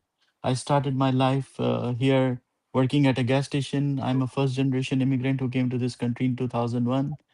I have seen 2001 crisis. I have seen 2008 crisis. I have been involved in various institutions to help other people. So now I'm running for the office. Okay. Now, obvious question. What is it that got you to a position or put you in a position where you wanted to run for office? Did you see that there was a need, or did you see that there was a gap in what was going on? What led you to want to run for office? So there were several reasons. As I said, I work with the different institutions. So in 2012, I got appointed as a volunteer at the loan committee at the credit union. At Hmm. that time, I started to work with people to see how they're doing their stuff and all that. And I realized that most of the people don't have any clues what's going on in their life and how to handle their finances. So 2008, I became the loan committee member, and in a couple of years, I became the loan committee chair and the director of the loan committee. And in 2020, I got retired as a chairman of the board. During this 8 years of my life, I have seen that a lot of people are struggling, especially on the financial side, and they don't have the enough education. They have not been provided enough tools to how to utilize that. So in 2021, I started my own foundation to help people and to bring the quality of life to make the better quality of life for them. And in 2023, I joined an institution who helps elderly and seniors of the community. So I realized that at every level in our life there are gaps which needs to be filled out. And Hmm. I don't didn't want to run for the office, but when I see who people are running, I couldn't find any better person to whom to talk and to get things done. So Hmm. we need to done for the people on the all levels of their life, like from the starting from the school all the way to do something for the elderly of our community too. Okay. Now, I've heard you say in the short time that we've been talking this morning, you've mentioned the elderly many times. What is your passion toward helping the elderly? What passion do you have toward them, and what do you have in place that would help and assist them? So I have worked probably 8 or 9 years with the elderly of the communities. So the main challenge they have it is they have fixed income, but Mhm. property taxes and insurance keep changing. The principal and interest on their mortgages are fixed, but property taxes and insurance make their budget out of balance, and they are constantly worrying about it. I go to door knocking and all that stuff. I talk to a lot of people. Mostly the elderly have this type of challenge. Young people have problems. The young families have problems regarding their health insurance and all that stuff, right? Mhm. Uh, if you go to I spoke with one of the teacher, and we got to know each other, and we discussing something. And I asked him, "Do you teach your students how to balance budget and how to live their life and what the credit score is and how to handle the mortgages and all that?" He says, "No, we don't teach them in this school." So when you see everything, you feel like each and every segment needs your help and something needs to be done for them. Exactly, exactly. Now, what are we So going to do? Oh, I'm sorry. Go ahead. So I volunteer every week on the Tuesday. There is a senior center on the Stone Mountains, Mountain Industrial Boulevard. So every Tuesday I go and spend time with the senior. It's been for past 3 or 3.5 years. We speaking about the elderly, and I know in some situations, elderly they have to make a decision Right. um, based on their finances. They have to make a decision whether they eat or whether they get the medication that they need. I know that one person can fix everything, but do you have a plan? Absolutely. Do you have a plan in order that would help assist them or give them some of the finances that they need so they didn't have to struggle with those decisions? So you have to start slowly, and you have to start from the bottom up approach. First of all, I think the taxes and insurance need to work on the taxes on insurance side. If you will be able to save at least 200 $300 a month for them, it's Hmm. going to be a big help for them. Plus, we haven't rolled the Medicaid fully. We are the one of the last state who haven't worked on the Medicare and Medicaid yet. So we have some $16 billion sitting on the side, which we can use to fund those programs and fully rolled Medicare and Medicaid to help all these elderly people, especially on the medicine side and medical side. I Hmm. have seen the data in our district. 1 in 8 household is below poverty line. And when I say Yes. poverty line, that means that they're making less than 30,000 if they are 15,000 if they are alone, and family of four who are making less than 30,000 a year. Right? So if you are living here 8 houses down the road, someone who haven't eaten today, and no one is thinking about them and no one is doing anything about them. They don't come into this media or any meetings or any social gatherings and all that stuff, because they're constantly working. They're working multiple jobs. Either they're washing cars or they're delivering the food and all that stuff. So my focus is towards all the people who are in need. You said about food, and my wife is an educator, and she's been in education for 29 years now. I've heard so Mhm. many stories about how a lot of the kids, most of the time, they have a good meal to eat is while they're in school. Right, Um, it's very difficult for them to find something to eat on the weekends. We had right. a program where we should take food, put it in backpacks, and drop it off at different schools, and go pick them up during the Monday or Tuesday and refill them for the particular kids to have food to eat over the weekend. What plan do you have that would curb the hunger of our children, of our young people? So look, everything is connected. Is the circle. So everything started. So from the finance side, from the budget side and everything, if we can educate the people, young people from the young age, at the older age, at the later age on their life, they're not going to face same type of challenges. Hmm. So there shouldn't be the case for anyone, not even for the school kids, but for the anyone that they don't have something to eat. It's our responsibility. It's our responsibility who are blessed, who are fortunate to take care of them. And we should do something for them. There should be a system that whoever cannot eat, we should have a food pantry or something where they can go and grab the food. And we should focus on that. This should be our top priority, that they shouldn't be picking between medicine and food, keeping Yes. roof on their head or the food. So right Hmm. now everything boils down to the food, but the way inflation is, the things are going to get more expensive, and I'm more worried about that part. The oil prices are going up, the gasoline prices are going up. I see that the near side is going to reach five and a half or $6, and we're going to have real challenges as far as to putting food on the table for everybody, not only for the who are marginalized, but for everybody. Exactly. Now, realistically, one of the things that I've seen is an issue is I know a couple of food banks that actually will provide food for individual for families. Um, but a part of the a part of the issue, a part of the problem is a lot of the families that are in need of the food from those pantries don't have proper transportation to get Yes. to the pantry. And so the food is there, but if the people don't have transportation, what are we going to do about that? What are we going to do to fill in that void? So I think we should partner with those pantries and identify those people and make up a team and make sure that it get delivered to them. At Hmm. the same time, some people are not aware of that those pantries are available, that they can grab food too. Okay, he's So there frozen. is There you very go.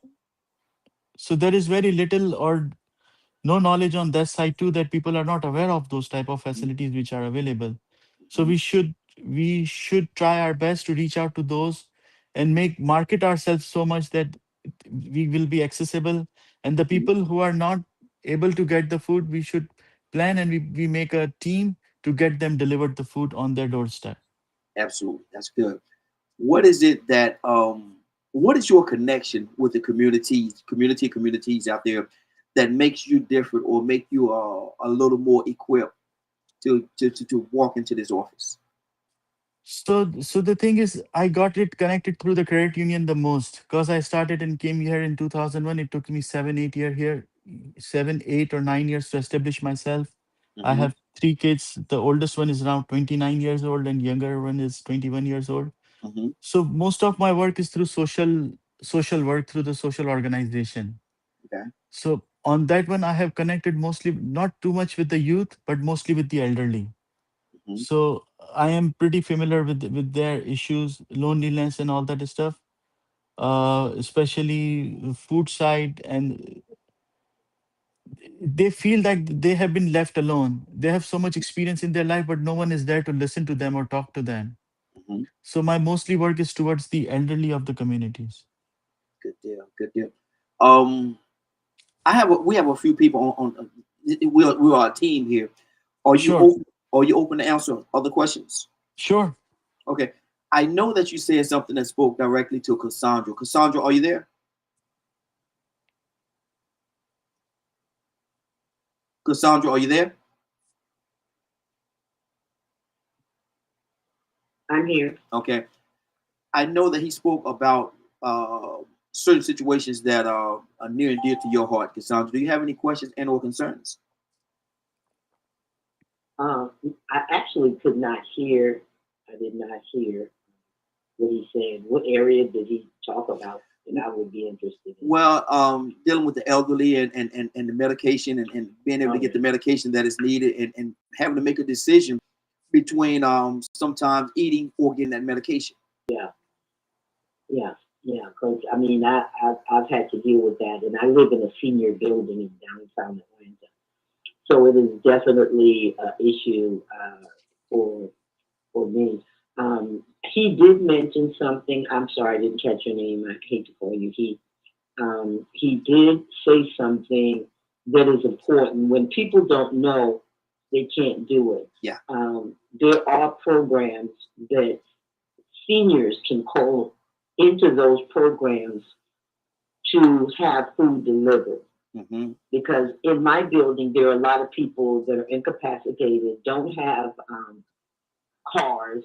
You know what I'm saying? They can't get around and go to the different places like they would like to. So the fact that he mentioned that is important. Mm-hmm. We don't do it a lot of times because we don't know about it. So please, if he has any things that he thinks would work for seniors, that's definitely an area of mine because I'm a senior and I live in a senior building. Mm-hmm. So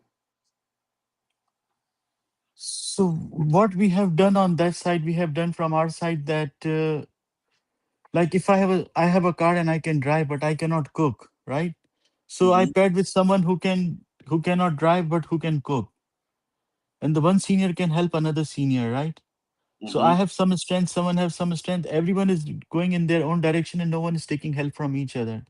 So so the good thing is, or the good news is, we can pair up together. We can look for the people who have strength, and we can use those strength in our favor. And when I tried it from my side, I have always find people are open to those type of things. That okay, yeah, that's fine. I'm going to do the grocery, and they're going to cook it for me. That's fine. So that's how we've been able to solve most of the problems from our side. But whenever we cannot solve the problem, we tap into transportation service or the Uber or something like that to grab the deliveries and deliver to the needy people. That's good. But mostly we work with the volunteers, and we were very lucky to find volunteers. When you said the once a week or twice a week you have to pick up the food from here and drop off there, I'm sure we can find people to do that. Mm-hmm. That's good. That's good. Tucson, are you there?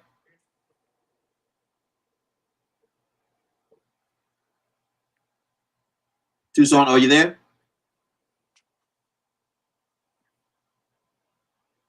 Yeah, I am. I see. Okay. Tucson, you actually have a food bank, a food giveaway, not food bank, but a food giveaway where you give away food to well over $300, $300, 300 people every time, right? How does that work? And do you have any questions and or concerns? Oh, the only one is are you teamed up or partnered with Feeding America? Because a lot of times in local areas there's a food bank somewhere. Mm-hmm. You just have to find it. But a lot of people don't even search it out. And there's funds and grants and food banks that are available in most communities, I think. Mm-hmm. So, is there any suggestions to those that might not be aware of those agencies that are in their local area? So, the thing that Could you hear him?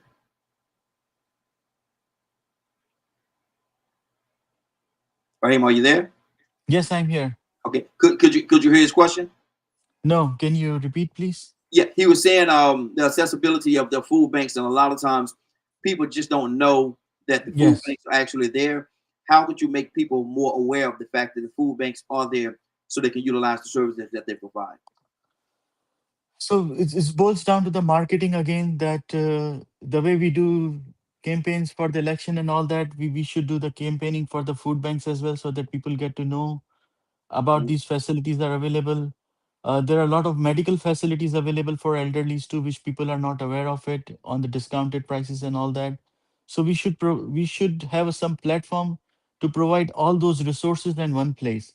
Like from Mhm. there are pharmacies who are providing pharmacy medicines at the cheaper price or inexpensive price, or at the some cases free medicines too.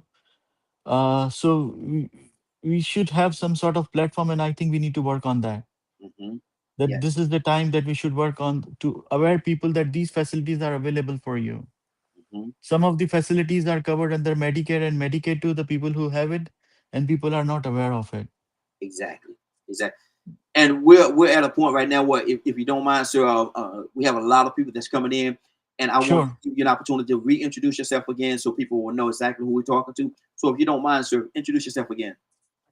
My name is Rahim Asani. I'm running for Georgia House for District from 108, which covers Lilburn, parts of Stone Mountain, parts of Mountain Park, Snailville, and Lawrenceville.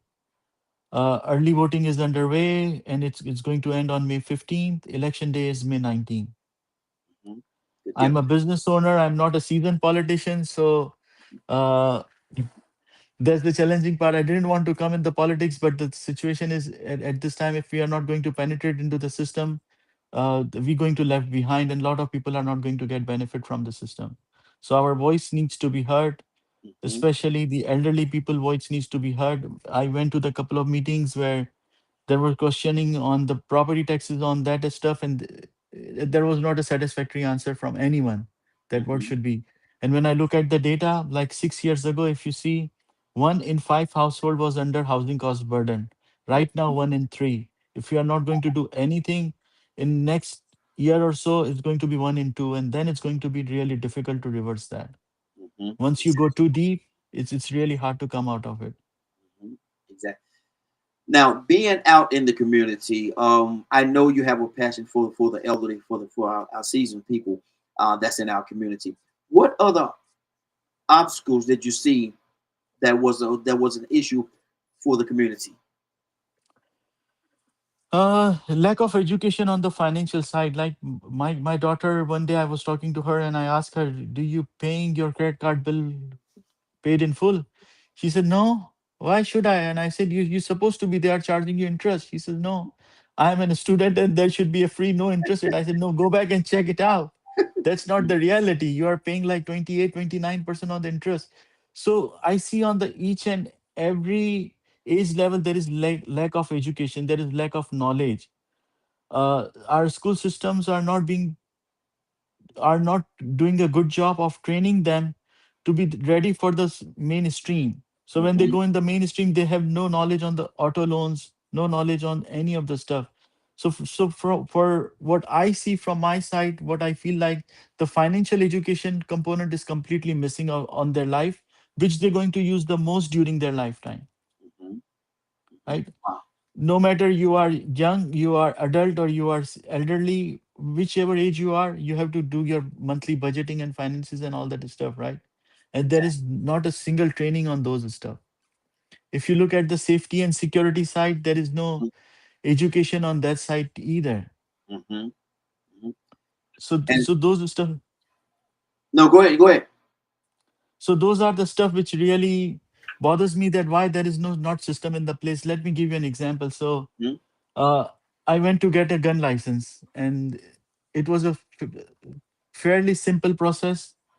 You go, get your fingerprinting done, they do your background check, and you go and buy the gun. Mhm. And after a few weeks, I realized that someone needs to do a notarize, and I think I should be a notary. So I applied for the notary.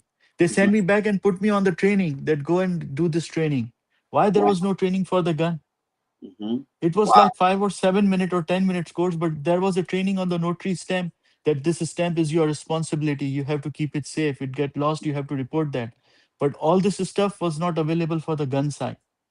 Mhm. I'm not against the gun, but the thing is, there should be some sort of if you own a gun, it's your responsibility to keep the reach out of the children, right? Yes. Medicine, Yes. when you get, it says stay out of the reach of the children, right? Mhm. Because Mhm. they can be harmful. So medicine or rubber stamp is more harmful, or the gun is more harmful? Why we are not training everybody on those type of stuff? Exactly. That's good. That's real good. That's good. Frank, talk to me. Any questions and or concerns, Frank? I do. I have 3 questions, and I want to pose them to you real quick. Can you hear me? Yes, I can. Okay. There was a bill that was abolished this month that protected people against discrimination in auto loans. I was wondering if that's on you guys' radar, because that bill was put in place because there's people who were being discriminated against when they applied for auto loans, and it affected the amount that they paid over the period of that loan. Right. Also, predatory lending. I'm dealing with someone now that was targeted, where most of our young people are being targeted, and they're having letter after letter encouraging them to take this free money. Normally it's between $1,500 and $2,000. And in 6 months, in taking that $1,500 loan, he's already paid $3,600 back in interest. And he'd only paid $500 off of the loan because of the high interest rate. And my last question is the importance of going into these schools and educating the young people on how your credit score impacts your future. That what you pay in insurance, what you will pay on your mortgage, because they look at your credit score now. That's another way that they have to discriminate against you and to put you in survival mode. So those are my 3 questions. So all of 3 questions are valid, and I'm all for it. And those things are on my radar. That's why I said during my work in the credit union, I realized that there is a lot needs to be done on this side. I have seen people, I have taken out people who have taken loans from this title loans and this stuff like that, and paying the hefty amount of interests. So we do have credit unions who help them. But the thing is, if you don't have a good credit score, they are not going to help you. So the last point you mentioned, it's related to the first point too, that if you have a good credit, if you're going to maintain your credit score, if you have been trained how to use your credit to your advantage, then you won't be in this situation, and you will be able to use all that facilities which are available. So we have so many credit unions in Georgia who can help those type of people with their programs. The Delta Credit Union, uh, there is one more, Georgia owns credit union. Those are the institutions that are there to help us, but people are not going there. So there is no knowledge available. There is no platform for the people to get to know that we can go to these people to get help. Instead, they're going to the title loan and all that stuff, which they are charging them hefty amount of interest on that. And I have seen where people have borrowed like $500 and they have already paid $1,500, but Yeah. $500 is still there. They haven't paid off that $500. Same thing for the credit card too, that we introduced a program for them for the debt consolidation program. And that was, they were just paying minimum for years and years and years, and their principal stays the same. So That's good. all this stuff is in our radar. And from the grassroots side, we should start from the school side to train those young adults, to young men, young people who are going to be entered into the force, and eventually everything will get settled. But it is a long process that we need to follow. And are these some excuse me, are these some of the programs that you're looking to implement? Absolutely. That's good. So the good part, if you are a lawmaker, if you put a bill into the system and bill get approved, the whole state is going to implement that thing, right? Mhm, So mhm. that's the fastest way to make change in the change of the lives of the people. So if I do something from my side, I have helped lot of people. But if I pull 10 people out of those things, I see 20 people falling in the same bucket again. We pull 10 people out of those, you see 30 people fall in there. But if there is a law, if this is a state law that all the school has to train them, and there is a curriculum, you see it's going to be easy for us to change the life of, to help so many people in their lifetime. Yes. It's going to Once create a big impact. Yes. And my thing is, I agree with you, because once you educate them, it's not because of if they fall into those situations, it's not because they did not know. They've been educated on what it is and what some of these pitfalls are that hopefully they will not fall become victims of. Does that make sense? Yes. Good deal. Good deal. Let me go to Leonard. Leonard, you there? Yes. Questions and or concerns, brother? How does the candidate feel about the recent move by the governor to remove partisan voting from certain counties? So I think step eight is good, but it's not for the certain counties. It's supposed to be for everybody. If you're doing for the certain counties, that means you are discriminating. So we says we don't discriminate, but when these type of stuff comes in, you feel like that there is a discrimination. Bipartisan is good, but it's supposed to be for everybody, not for the certain counties. I understand what he's talking about. Yes. Mm-hmm. Good deal. I don't feel good about for certain counties. It's supposed to be for everybody. Mm-hmm. Okay. What if you were asked today, once you go into office and you win, and Yes. now you're in office, and someone will ask you, what is your first 30, 60, 90 days look like? Uh, so probably the election is going to be, there is going to be a general election in November, and we're going to go in the session in January. So we will have Mhm. probably about 30, 35 days to work for it. I want to put few bills immediately, as far as education is concerned, as far as rolling of healthcare is concerned, as far as property taxes are concerned. These are the three top things which I think if I will be able to get things done, is going to create a big impact for everybody, not only for the elderly but for everybody in our state. Okay. Good deal. And so over the 90 days, what is the major impact that you would like to have within that 90-day window?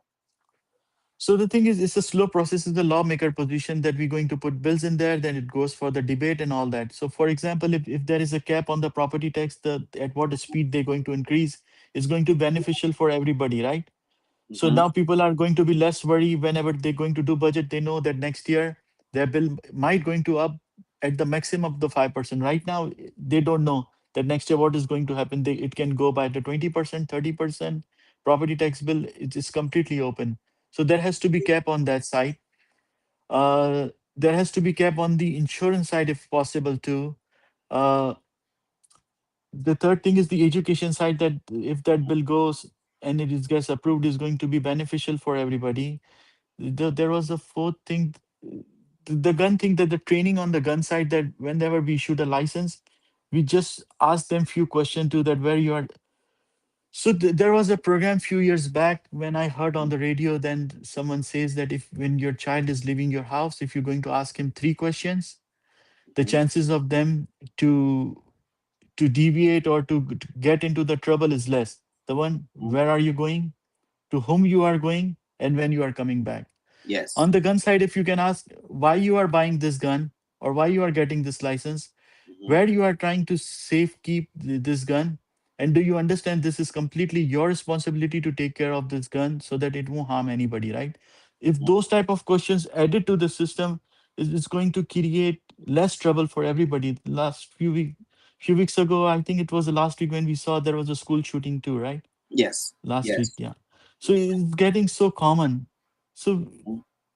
I think it is really important for us to understand that all these small steps is going to create a big impact on the bigger side. So all these are my points which I want to work on in the during first 90 days.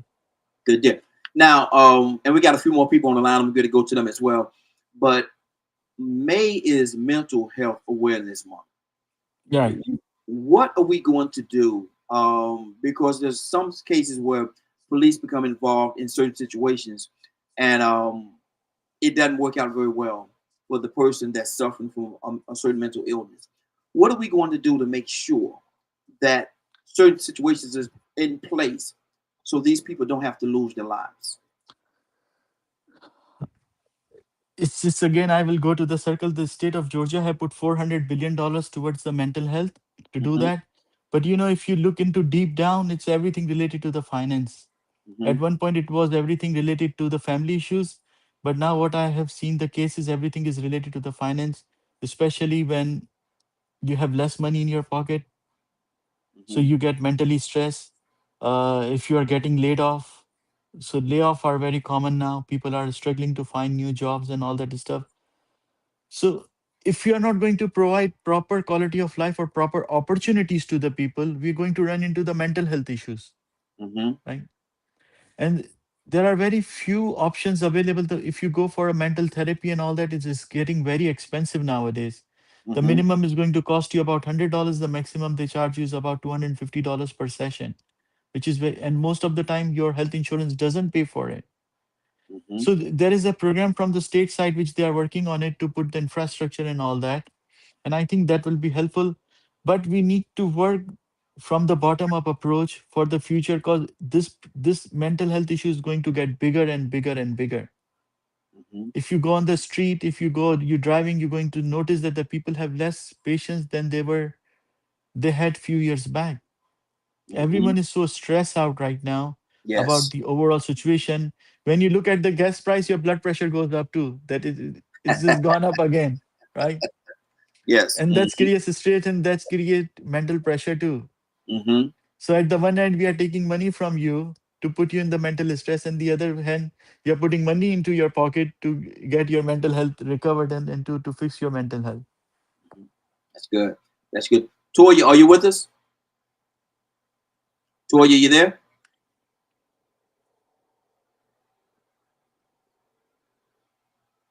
Badger. Good morning, sir. How you doing this morning? Not a beautiful and blessed day we've been given. Yes, sir. Yes, sir. Have a question and or concern? Always. Talk to me.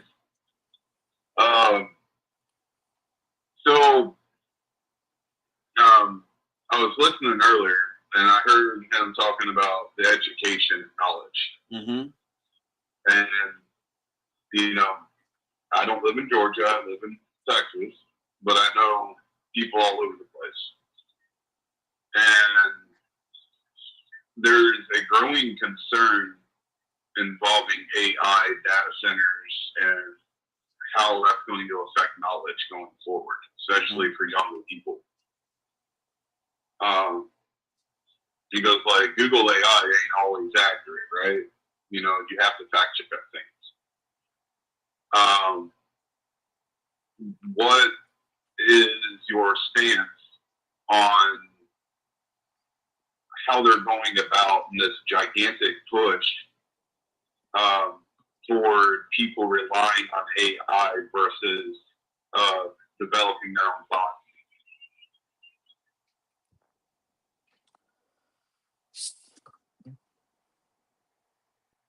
So I see it's blessings in disguise on the both side. Everything, whenever the technology comes in, if you remember when the computer came in, there was a concern about that too, that how the computer is going to affect our life and it's going to take a lot of job. So there are two components to it. One is the environmental side. They are building data centers at the cost of the common man who's paying for that. So I'm not for that one. If they are building data center in the residential area, I'm not for that one too, because it's not good for the environment. If they want to build a data center, they should do in the areas where are industrial areas, where we have less population or we have no population in there, so that it won't damage our data at not at our cost.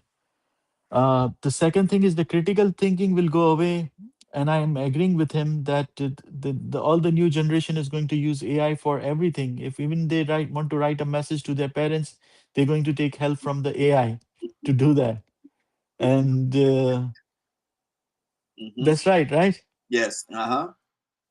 So if you have to send an anniversary message or to birthday message or something, they're going to write me a message to send it to my parents, and they're going to do it for them. So it's going to be good and it's going to be bad too. So we have to be mindful of it, and we have to educate our people how to use them. Yeah, that's good. And that goes right back to to education.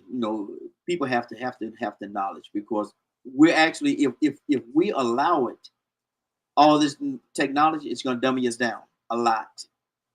And we're not going to, short little thing here. I talked to my little nephews one day. I was cleaning my garage and I had some encyclopedias. And I told them go to get the encyclopedias and take them and put them over there in the corner somewhere. They didn't even know what the encyclopedias were. They had no idea what an encyclopedia was.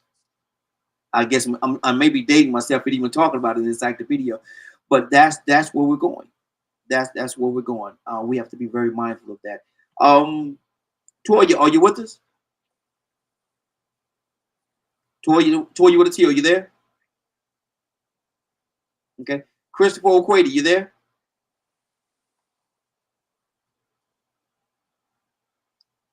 Christopher, are you there? Yes, sir. Good morning. Good morning, I'm sir. here. Good morning, sir. How are you doing this morning? I am excellent. God bless you, sir. Hey, Good to God hear bless your you. voice. Good. Hey, good to have you back with us, brother. Good to have you back with us. We're talking to Mr. Raheem Asami. I want to say, make sure I say your name right. And he's actually running for office. And I was wondering, did you have any questions or concerns for him? I've been listening. I don't know the makeup of the constituents that he is running in. That would really determine what kind of question I would have, or how familiar is he with the constituency that he's running in. And because most communities have peculiar issues.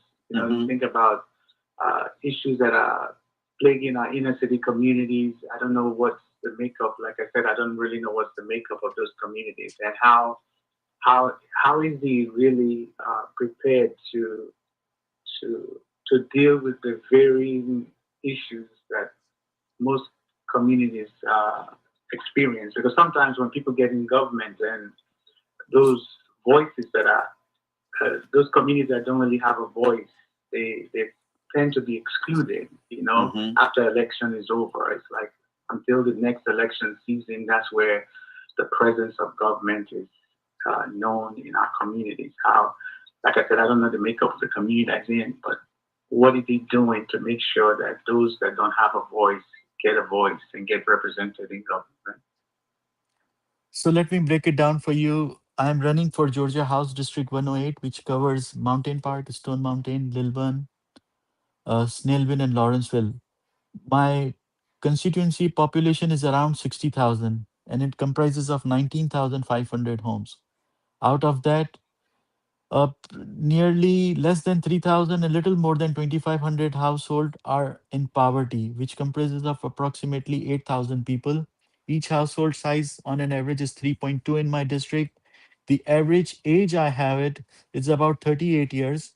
So that means we can train those people to make more earning in their lifetime through vocational training, and to train them to use their time in an efficient way. The average household income in my district is about 100,000.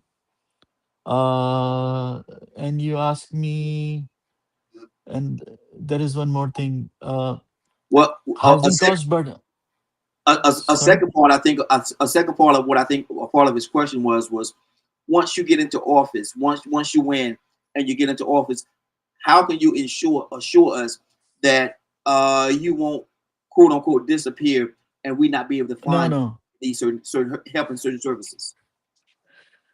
Someone told me yesterday that you are a very nice person. We know you for years, but when you go in the office, you don't get change. And I says people get change in two instances. When they get money, they get changed. So I'm blessed. I'm fortunate. That's why I feel it's my responsibility to give back. And there was another guy standing there, and he says, "Yeah, he's right." And the second thing is, when you get power, you get change. So I have been in the power at the credit union at the chairman position, which was a pretty good position for about more than $100 million institution. And I didn't change. So if I didn't change in the past, why I'm going to change now? That's good. That's good. Right. So money cannot buy me, and I know that money cannot buy happiness. I'm doing this to serve the community for sure. And I love that you said that, because that means you're coming from an absolute place of love and a love for the community, and you want to make a difference. And so that's Absolutely. absolutely what is needed. and my prayer is that everything goes well, Amen. and that you don't change. My prayer is that Absolutely. I don't think that you will, but my prayer is that you don't, and you allow God to continue Amen. to lead you, guide you, and give you what you Amen. need to help the people, because a lot of people need help, brother. A lot of people need help, and Amen. if you're going to be one of the vehicles that we can utilize to make sure that they get their help, then I'm all for it. I'm all for it. Amen. Amen. Please Now, pray for me that God help me out in getting things done for the people and I can make change in their life. Someone mhm, asked me that why you are running and you can do better you are doing better in the business, why you are not focusing your business. And I said, At some point in your life money becomes irrelevant to you, yeah, that even if you're going to make more money or a lot of money, it's not going to help you out, it's not going to give you happiness. hmm And when you do the social work, when you see other people smiling, whether other people are changing, you see their life is changing. At that time, you get more happiness and you get inner peace from Almighty and you get inner peace from your heart. And that's exactly. why I'm running. That's good. That's good. Perfect reason. Perfect reason. Willa, Willa, are you there? I'm here. Good Good. morning, Raheem. Good morning, young lady. Good How you morning, doing Good this Frank. morning? morning. Good morning to our guest. Good morning, Frank. Do you have a question? We talking to Mr. Raheem. He's actually running for office. Do you have any questions and or concern? Yeah, I was here because of the fact that, people are so opinionated about being in politics. Mm-hmm. Do you think sometimes, because you are a Christian, that sometimes because you have to serve all kinds of people, you cannot just serve one particular person? Does that sometimes make you, I don't want to say compromise, but do you sometimes feel as though because you have to serve so many different kinds of people, do you think that your work is always consistent with serving everyone?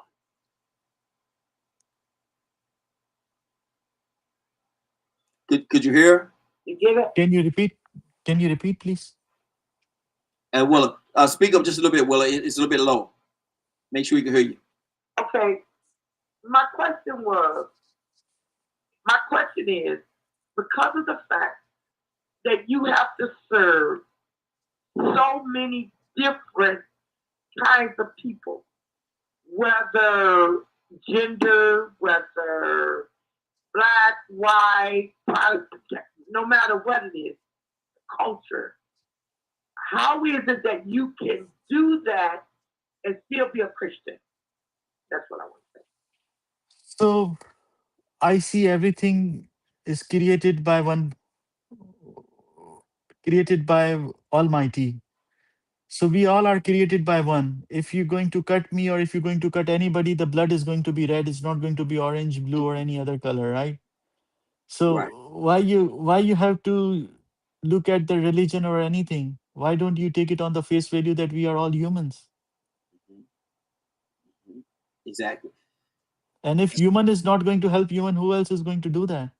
hmm That's good. That's good. So let's keep colors, religion, faith, everything separate. Because if you go to the Christian, there is not one type of Christian. There are several types of Christian too. If you go to any other religion, there are different type of people in there too. Because everyone have a different sects of the religion. During there is a one big religion and there is a s- further bifurcation of religions in that too. So why we are not going to take them on the face value? Why we want to? Why we should respect everybody regardless of anything, regardless of age, sex, color, gender, anything. We should respect everyone and everyone have the same rights as we do. And that goes into the golden rule: do unto others as you want them to do unto you. If we all live by that Yes. golden, if we live by that golden rule, we'll treat each other better and we'll interact with each other better. And so I can understand what you're saying when you say that. Is there There any? is one God. Yes, yes. Is there anything that we have not covered yet that you want to cover in the course of this conversation? No, you have covered pretty much everything. Just early voting is ending on May 15th and election day is May 19th. So consider me on your ballot. If you think I'm a good person, if your heart says that this person is going to do good for me, then please vote for me and please consider me on your ballot. Now, I'm going to ask you a very unfair question. And I know the answer to this question before I ask it. Okay, go ahead. Would you vote for yourself? Yes, I do. Why would you vote for you? So the type of experience I bring it on the table, right? Mm-hmm. So I started working at a gas station. Then I went into the real estate. So right now I'm a real estate investor and developer. So I have built it house too. So when they are talking about the housing cost burden or the housing cost is more, who else is going to understand better than me who have built it house? And I have Mm-hmm. built it almost 8 houses in last 10 or 12 years, right? Mm-hmm. So I'm a builder too. I'm an investor too. I do property management as well. I have worked on the gas station. I have worked in the credit union. My extensive experience in the field of finances. Can you find this type of combination? If you find somebody, let me know. I will resign from my seat. Exactly. So let me ask you this. Do you think that if you were to get in office and for whatever reason you find that they're not listening or you're being ineffective, what would be the likelihood of you stepping away, walking away, saying, okay, my time here is up. It's time for me to do something different? I'm not going to run again. If I won't be able to make any difference, I won't be running again. Okay. Good. So if I need a popularity, that is another way. Someone asked me too that question too. That are you running to so there were three questions, a couple of questions they asked me. One segment asked me, are you running to get popular? And Mm-hmm. I said, no, I feel that I'm popular enough. I'm not bragging that on the social media because we have been trained that if you do a good deed, you have to keep it secretly, right? Yeah. Yes. So if I do some good stuff, even my family doesn't know. And if sometimes someone come across and they ask me, hey, thank you very much for getting this done for me, my wife is going to ask, but you didn't let me know, you didn't share with me. And I says, that's how it's supposed to be. When you do good, you are not supposed to brag about it and to go everybody and tell them, right? Exactly. The second thing they asked me, are you trying to make money off this thing? And I said, no. Are you taking any money from any organization? I said, the 50% of the campaign fund is came from my personal account. Wow. That's my commitment towards it, right? Mm-hmm. So if I have taken money from anybody, I have to dictate on their terms and on their policies and all that. I have not taken money from Mm-hmm. any company or any big corporation. So that's my commitment. And if I won't be able to make a change, I assure you that I will not run again for the office because I value my time. If you ask me how much your 1 hour worth, my 1 hour is around $500. Mm-hmm. That's what I value for my time. So I'm not going to waste my time and waste the time of the people who have voted for me and who have put a trust in me. So that's my commitment. Good deal. Anybody else have any questions and or concern before we end the conversation? Anybody have any other questions? Yeah, I wanted to. Yeah, I just wanted to say I think we were touched on this. When people are running for office, it should not be about like just your group or whatever. When you're serving the people, Yes. then it's about all the people. You're doing what is in the best interest of everyone in your not that you're going to please everybody because you're going to always find people that are going to find fault with your decisions or how you're trying to make a change for the better. Mm-hmm. But it's important for you to know that, hey, my concern is for this community.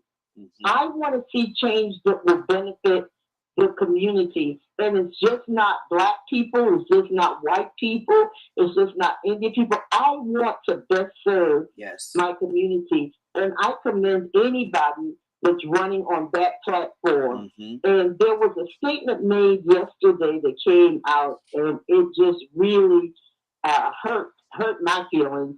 Because there is a white gentleman that said that he would not vote for a Black governor because a Black governor is only going to be about what benefits Black people. What the heck?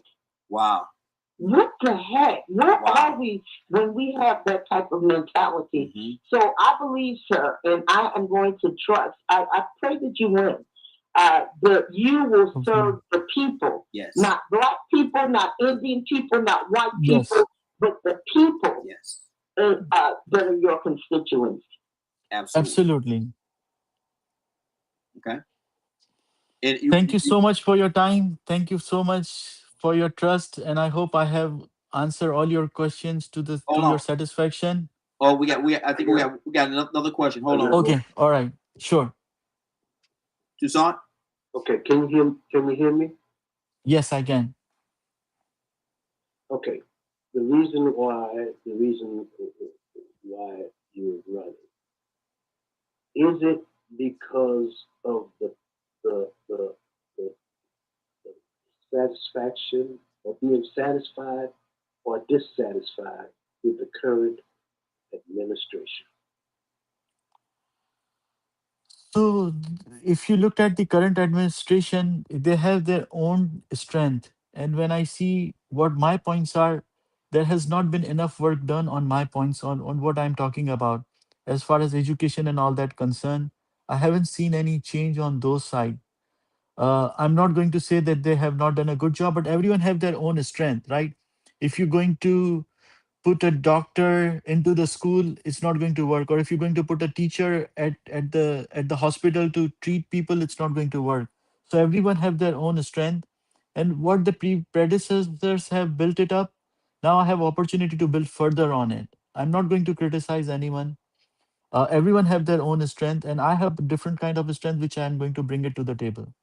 Is I that fair? I like how you did that. You answered the question without condemning anybody. There may have been some thoughts on it, So but let me mention it nah. to you. So my team said that we want to do a contrast between you and your opponent. And I Mm-hmm. says there is no comparison. Why are you trying to compare one Yeah. to another? And Mm-hmm. if you're going to put me up, that means you are putting him down. Mm-hmm. And if they're going to try to put him up, we are not here to put anybody down. Yeah. Our job Yeah. is not to put anybody down. Our job is to pull everybody up and rise from it. Mm-hmm. And whatever the outcome is going to be on the election, either I'm going to win or I'm going to lose. I'm going to learn from it, and I'm going to move on in my life. So I have Exactly. met with my opponent couple of times. I think I have met with him 3 times, and I told him, don't treat that I'm your enemy. If I win, I want to come to you and I want you to come to me and get things done.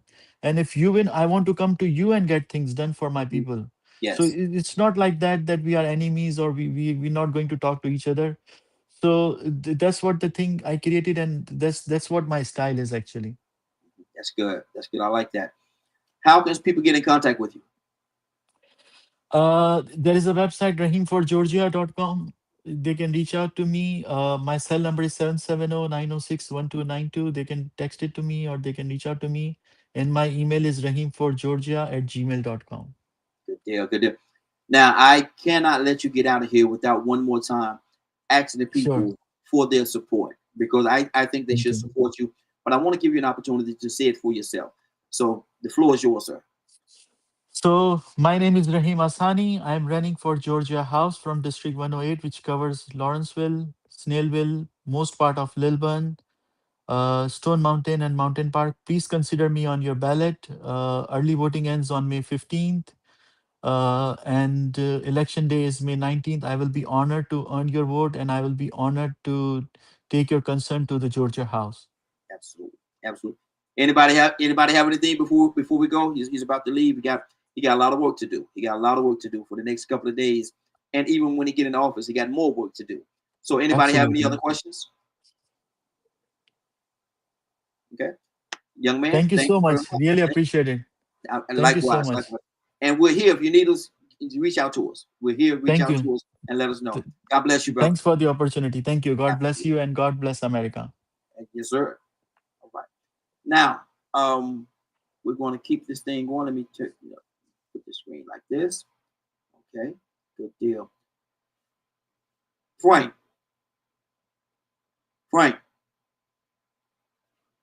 Yes, sir. What did you gather? I am extremely proud of the panel of the Morning Glory. Yes, sir. One of our best moments ever. Mm-hmm. You know, as far as the candidate, you know, put time on it. And we'll find out. Mm-hmm. You know, we will find out. I think that there was a lot of great questions asked.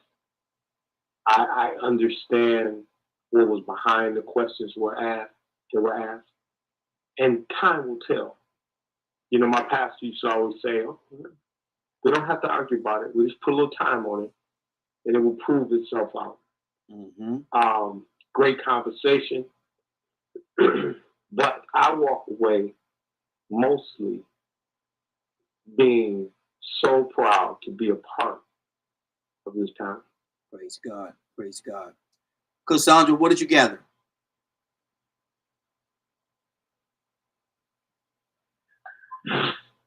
What did I gather? Yes, from the conversation. Yeah, from the conversation. Honesty? Huh? Honestly? Yeah, no, I listen, every time I hear politicians talk, I'm always praying, but what are you laughing at? I ain't said a word, Cassandra. I see you laughing, no. Okay, all right. Go ahead. No, every time I hear politicians, no, it's always my prayer that the words that are coming out of their mouth will transcend into their office. And unfortunately, you know, and I'm not saying this to Mr. Raheem. Raheem. Uh-huh. I'm not saying this Raheem. I'm not saying this because of him. I'm just talking about politicians in general. Because they can say one thing when they're running because of course they want to win. So they blow a lot of smoke. Mm-hmm. My thing is, the tell is once they get into that office, what do they do? Now, they can't make magic happen overnight or anything. I'm not even talking about that. Mm-hmm. I would just like to see politicians be consistent after they have run on certain campaigns, that they fulfill what they have pledged to the people. That's all. That's all I was going to say.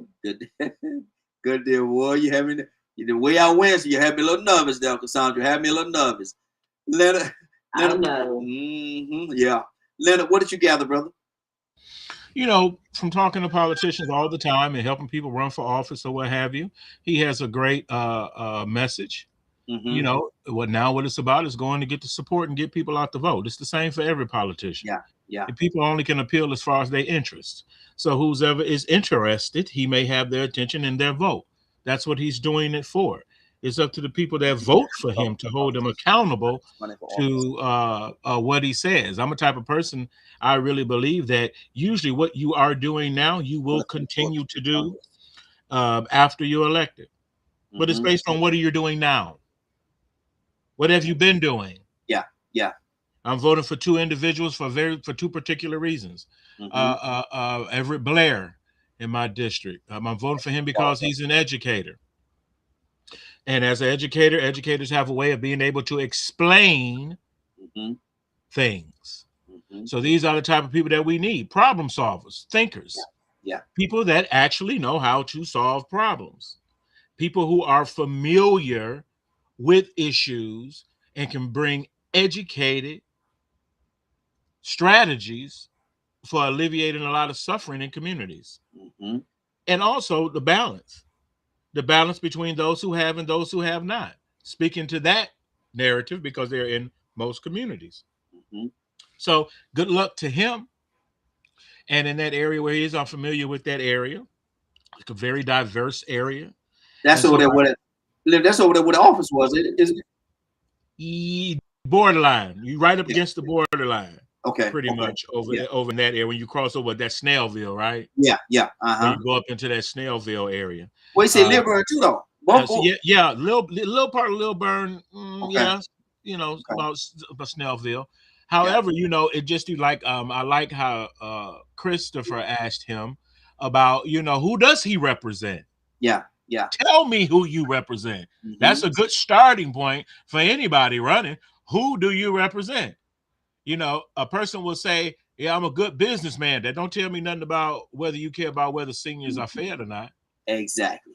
Tell me what it is as a businessman you feel can be done about food insecurities. Mm-hmm. You know, it's that I use, but good luck to him and everybody else that's running. We got maybe Miss Cassandra. I don't even know if you've gotten to the hot topic or not, but that was very bold of Governor Kemp to do what he did. Mm-hmm. Signing this bill as it related to nonpartisanship in certain counties. In certain counties, yeah. Yeah. Certain counties. Yeah. Yeah. That part right there. I'm gonna leave certain in quotation marks for y'all. Mm-hmm. Mm-hmm. So we have to be very careful about a person, and among you young Negroes who are easily seduced by new ideas. Nonpartisanship is a way of diluting solidarity. Mm-hmm. I don't need you to look at 100 people to tell me who it is you like the best, because it'd be you and him. Now, who else he represent? Wow. You want a platform, an agenda. Good there. You right there. Hold on, Leonard. You about to go, man. You about to go in. Hold on, Leonard. Hold on right there. Let me go to Badger. Badger, what did you gather? Yeah, it's like what a lot of what other people are saying. Mm-hmm. You know, even when you approach my question, you know, there's pros and cons to everything. Mm-hmm. At the end of the day, it's how are things going to be implemented?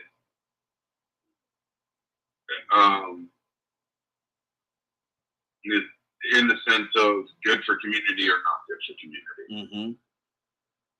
And then from there, the community needs to stand up together and do something. Yeah, yeah. And I'm not talking about like go blow up don't go blow up the White House or anything. I know many of us have thought it, but we gotta go vote. We gotta come together and make a change. And that's the real way mm-hmm. to promote a better future. Exactly. Is coming together. Find the candidates that really want to help the community and stuff, and support them. Mm-hmm. That's good. That's good. Now, Badger, I'm gonna do something. I'm gonna help you, man. I'm gonna help you.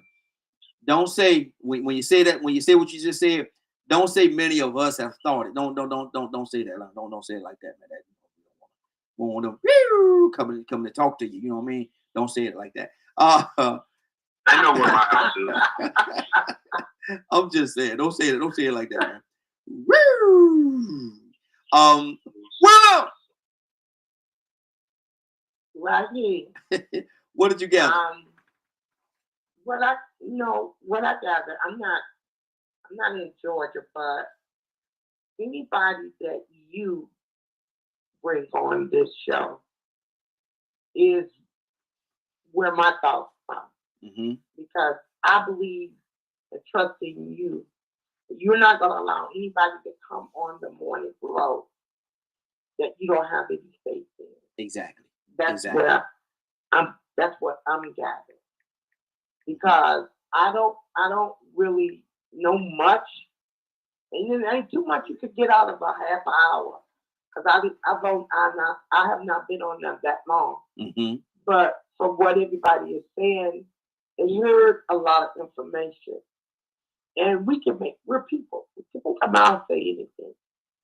But what I got is whoever you mm-hmm. bring on this show, I believe is that they have to be some kind of person. Exactly. And that's what I got. Praise God. I appreciate that, Willa. I appreciate that. Tucson. Willa's so nice. You know, I don't mean. I just want to say this real quick. Yeah, gonna jump on. You're gonna jump on Tucson. Question that you asked, mm-hmm. and then what you just said right there is where my pride came from, Because by the time that Raheem invites someone on this show, they are a guest of DCAM Radio. Yeah. And the way that he was treated was wonderful. Mm-hmm. Even in our concerns and in our questions, we were respectful. Yeah. Yeah. And that's so good. That was so good. Mm-hmm. Exactly. No other way, brother. No other way. Toussaint, talk to me, brother. What did you gather? You ain't gonna call the police, ain't you? You ain't gonna call the police, are you, Toussaint? Toussaint, you there? Wait. Yeah, can you hear me? Yes, I can hear you now. You kind of got to talk for me to hear you, Toussaint. Kind of got to So what talk. now? You kind of got to talk for me to hear you, man. I was talking, just you wasn't here. Okay. There's a difference. Yeah, there's a difference. Talk to me, brother. There was a reason why I asked that question that I asked about the current administration. Mm-hmm. One thing about candidates that makes me real sick, they badmouth each other. Mm-hmm. That ain't got nothing to do with women. Yeah. Don't tell me about the other candidate. Tell me about you. Mm-hmm. And the fact that what he said made a difference. Mm-hmm. I'm not in that county, but I wish a lot of people would do that. He said everybody got their strengths. Mm-hmm.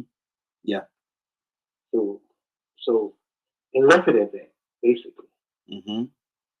But he made sure that he let us know that he did at least reach out to the other candidate and said if he wins, we'll try to see what can he do. Yeah. Because that's his concern. Mm-hmm. That's all of our concern. What can I do? Every individual, whether you're running for office or not, what are you going to do about it? I think that the reason why some start off as politicians is they care. Mm-hmm. Now, once they get in office, it seemed like the frustration of what really happens with politicians caused them not to care anymore. They just go along to get along because they really realize they can't do nothing about who really runs things per se. Exactly. We need some change. Yes, Lord. We need some change now in every home, whether you're gonna run for office or not. So everybody need to do something because there's an agenda to not only use the poor and people that can't help themselves. If you ain't got a dime in your pocket, and if you're working from week to week or month to month, you're in trouble. Yep. Exactly. And they see it, and they're getting rich, putting you down. Mm-hmm. Now, are you sick of it or not? Are you sick of being sick? That's the question. Are you sick of being sick? Raheem. Yes. I posted something to your site as it relates to the Georgia Food Bank. Mm-hmm. Share it as you see fit. I think I put it on the Facebook one, I think. Okay, let me see here. Okay, yeah, there it is. Okay. Make sure people share that, because especially if they're interested in food security, to know where the food banks are in Georgia. Mm-hmm. A lot of times it's just a matter of going and picking stuff up. And Exactly. also you can get particular training through they used to have this program that, would train you to educate other people about the food banks and things of that nature, to find out where they are at. There it is right there. It's all, okay. They ain't the right thing there. Hold on. Right. The Georgia Food Bank one. Right. Okay, let me see. I put the wrong thing up there. Go ahead, Toussaint. Yes, sir. Yeah, yes, there's not only the food bank. In every community, well, hopefully, but I know that there are people that do feed to those that are not able to or need some assistance with medical assistance, dental assistance, You'd be surprised if you reach out to certain agencies. There's somebody that knows somebody that will point you in the right direction. Mm-hmm. That even if you need some help with dental or medical, there are people that's donating their services. Yeah, yeah. It don't make no difference whether it's a tax write-off or not. There's some people that need some help. Yes. And more we're going to need those type of agencies or people that put people in the direction of those agencies to get some help, because everybody's going to need some help. We need to make sure that we're aware of where those places are and who their people. Exactly. And Tucson, you'll get this on your way home, brother. I guess the only way you get it when you get home, you're gonna have to search it out, because there's a passage of scripture. I can't even tell where it is, but it starts off something like, "Oh, it has. You have heard it been said," something like that. Mm-hmm. An eye for an eye, a tooth for a tooth. Mm-hmm. And it starts listing a lot of things that Old Testament scripture points out. But Jesus comes on the scene and he says, "Pray for those that despitefully use you." What? If they take your coat, give them your cloak. Mm. If you go read it, you probably get what Christianity really looks like. Yeah. Or being followers of Christ.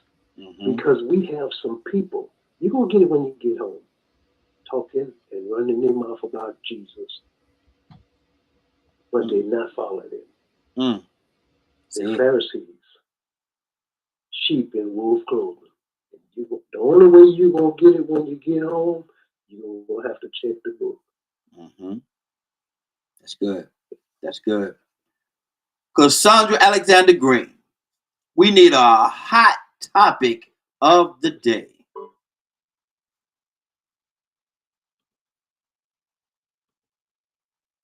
She's not going on Cassandra. She hang up. She must have hit the wrong button.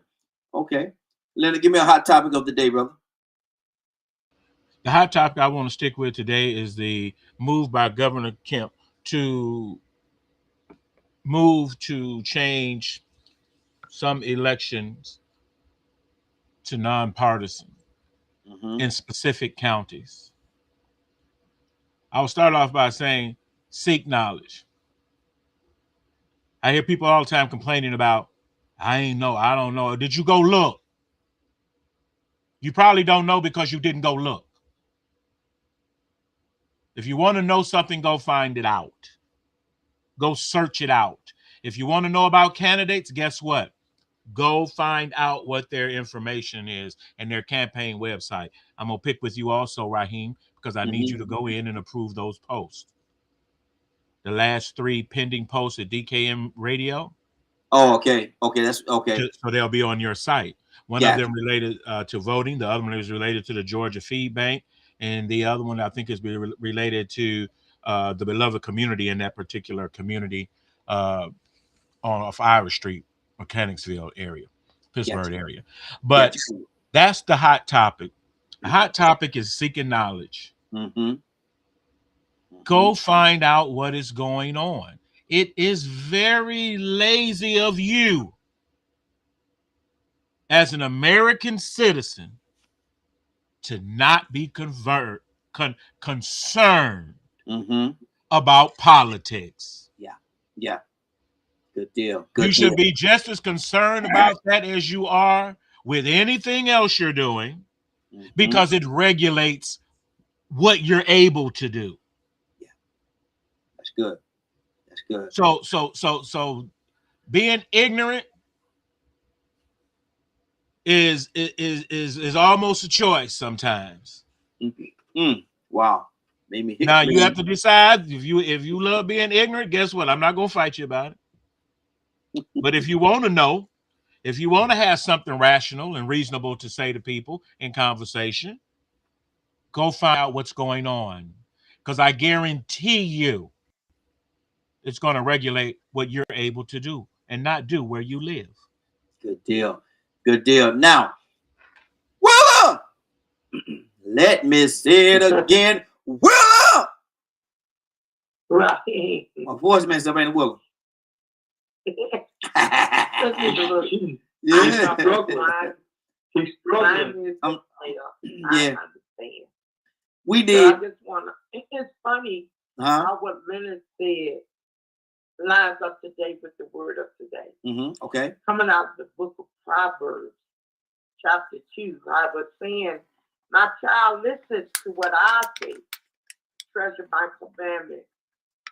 Tune your ears to wisdom and concentrate on understanding. Cry out for insight and ask for understanding. It lines up exactly with what he said. Yes. Cry out Yes. for insight. That means knowledge. Gain the knowledge that we need to understand and to know what's wisdom and then live in it. And it lines up with what Linda said about finding out about whomever is speaking and then ask God for discernment. That's the word of today. That is the word of the day. Awesome word. Yeah, absolutely. Hey, Absolutely. Raheem. Also, I want to add that even when you were talking to your guests, and in my scripture this morning was Proverbs. Wow. Proverbs 31, 8 through 9. Speak up for those who cannot speak for themselves, for the rights of all who are destitute. Speak up and judge fairly. Defend the rights of the poor and the needy. That's good. That's good. K with an E. Good morning, young lady. How you doing this morning? Good morning, Friday, you all. Hey, doing good. You know, snuck in on us. Look here. The day is way out west, so we got a few more minutes. K, what you want to talk about today? I think they should look up the redistricting. Why they doing that redistricting thing? They're trying to change our constitution. So if they can get so many Republicans in those seats, they can change it. You got to think about what Trump is doing. Trump is trying to be slick. And then with that helping with the dental stuff, if you Google where can I get free dental assistance, any city, any town, any country, it's gonna pop up. It's gonna take you there. So it don't matter where you stay. Like I think that was Tucson said it's available. It's available. So I just been agreeing with everything I done heard this morning. It's awesome broadcast. So you're saying a lot of truth. Exactly. So what you're saying is if you can Google and people gonna come and fix your teethuses? No, you're gonna go to them. And they gonna fix your teethuses? For free. They gonna fix your teethuses for free. Frank, did you hear that? They gonna fix your teethuses, Frank, for free. You know,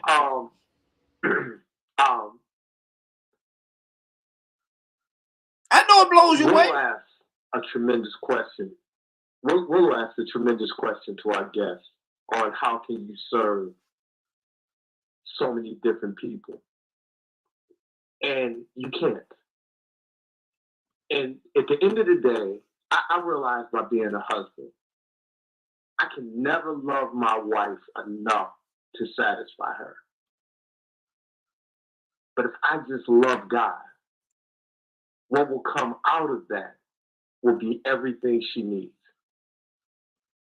And by him saying that he was a Christian, if he would just serve God and be obedient to what God is telling him, he will do what is right and what is just and what is fair. And we said something multiple times today. We said it's funny. Man, look at that. Leonard comes back with a scripture that fits exactly what we were talking about. And Willow said, this fits just what I'm saying. It's funny. It ain't funny. That's us flowing in the spirit. So to God be the glory. And let's just pray that we can continue to move and do what it is. Because he's blessing what he's doing, not what we want. Exactly. Good deal. Anybody else got anything before we get out of here today? Go ahead, Kay. I heard you. Also, what Frank just said. But Mhm. I just told a sorority that. I just told a sorority, I got to do what God tell me to do, and I got to make sure I'm in God's eyesight and I'm doing the right thing. I can't worry about what y'all thinking. Mm-hmm. I can't do a sorority, so I had to get out of it because they like, you're not God. Yeah. I got to do Yeah. what God tell me to do. Mm-hmm. Good deal. I can't get in no sorority. It's hard, but I thank God for being in me. Amen. Mm-hmm. Frank said a mouthful when he said what he said. Just gotta love God. Mm-hmm. That's good. That's good. Rico, good morning, sir. How you doing this morning?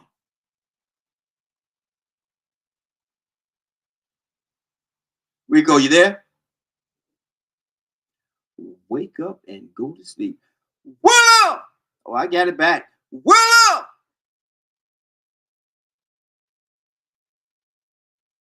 You're a little raggedy. Just a tad bit. Just a tad bit. Willow, you there? Wake up and go to sleep. Willow, wake up and go to sleep. Willow, you there? She's probably trying to get off mute. Yeah, she is. She can't find the mute button. I don't know what she's doing over there. But what we're gonna do with Willow? What we're gonna do with her? What we're gonna do with her, Frank? What we're gonna do with her? Just keep loving her. That's all we can do. That's all we can do. Leonard, talk to me, brother. Hey, Raheem. Yes, sir. What do you want me to talk to you about? What's going on? What's going on with Willow? Let me say it again. Willow! I know it's Wednesday, but I think that we were head in a certain direction. But I mentioned that scripture basically because this is ministry. Mm-hmm. Praise God. This is what ministry is about. Mm-hmm. It's about serving, and I think we hit on it the other day. Yes, sir. And we have to always be mindful of this. There are people here who believe they just serve certain people. Mm-hmm. But we need folks that serve everyone. A lot of discontent as it relates to politics, this, that, and the other. Well, the reason why politics is the way it is because you're the one that don't stay connected. Wow. Wow. When we show up, stuff changes. Stuff happens. Yeah. Yeah. Leonard, you said something, was it last week or week before last? You saying how the morning DKM and the Morning Glow has helped you, man. And that was powerful, man. That was powerful. Well, I said it for the very simple fact because of discipline. Mm-hmm. I enjoy speaking a certain way. Mm-hmm. But the majority of the time when people hear me speaking is because it's for a particular purpose. Mm-hmm. And you don't usually hear me talk in my free time. Yeah. And you probably wouldn't even believe it was the same person if you had ever heard me on stage. Mm-hmm. So it's very helpful for me to do this in the morning because it adds to ministry. Mm-hmm. Like I tell people, I don't sit up in church 7 days a week. Mm-hmm. I wasn't even raised in a church like that. We had to do ministry work. We were a missionary Baptist church. Mm-hmm. So part of being a member of the church was going out and helping the communities, whether it be going down and helping the folks in foster care situations, if it was helping veterans, elderly. As a little boy, I remember going from house to our elders in church when they could no longer come out, and maybe bringing their ties to the church and going with the ministers to actually give them communion at their homes and things of that nature. So find something to do. Yeah. Instead of always criticizing everybody, I tell my wife, you know what, you good at telling everybody else what they need to do.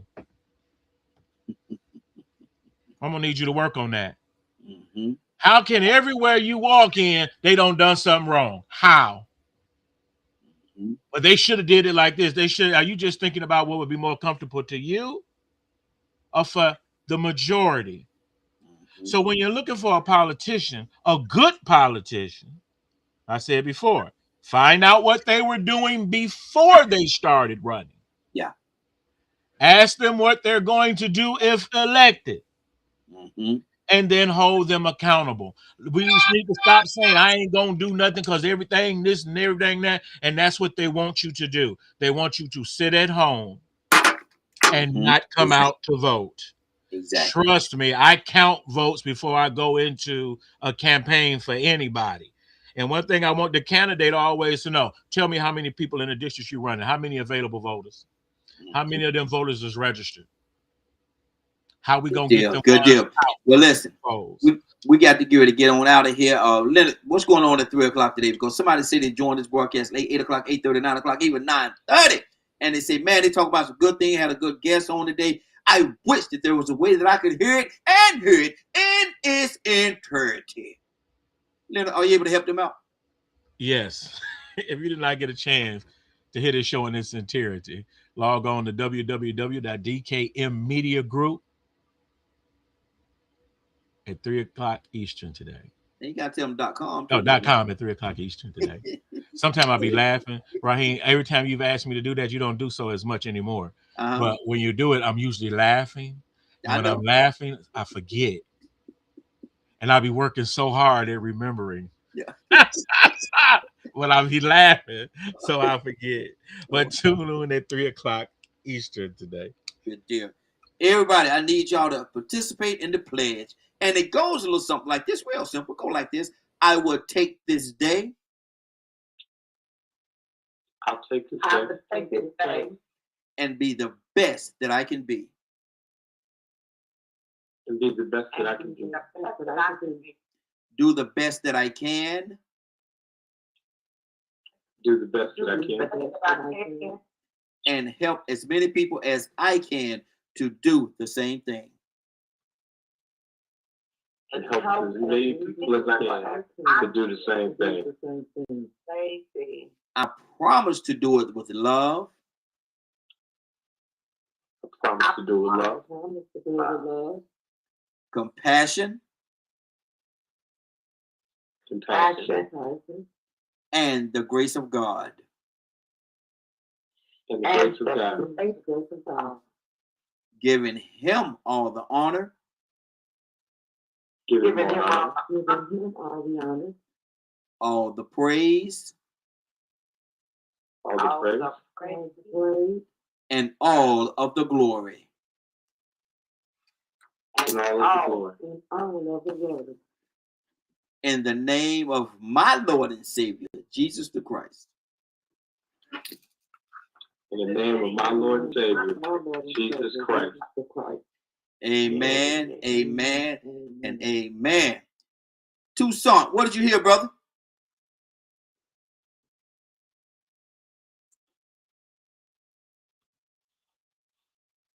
Toussaint? You heard crickets? What? Did you say crickets? He was a cricket. Lord. Oh, he was a cricket. Hey, Raheem. You know what? That was the test. Mm-hmm. Because you can always tell an empty wagon. Uh-oh. Make the most noise. I was wondering what that was. That was you. That cricket. He wasn't love anybody else on the cricket. We heard the cricket. We heard the cricket. Lord. He wasn't the cricket on the line. Sticks and stones will break my bones, but words never hurt. Rico, what did you hear, brother? Like, let me get me some sticks and stones and break your bones. Rico, what did you hear? It was a lot of I'll say connection, man. It was all in alignment. Yeah, you go. But after y'all got done, it sounded like I heard some clanging from the sticks and stones hitting up against the walls and the cold. Wow. Frank, what did you hear, brother?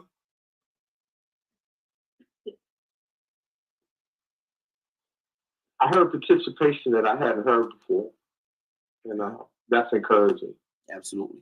Absolutely. That's and the thing about it is, it's not for us. It's the listeners. The majority of the time when I do the pledge, it's for me, just to remind me of how to walk through my day. So that pledge blesses us as individuals. Absolutely. Absolutely. Voila!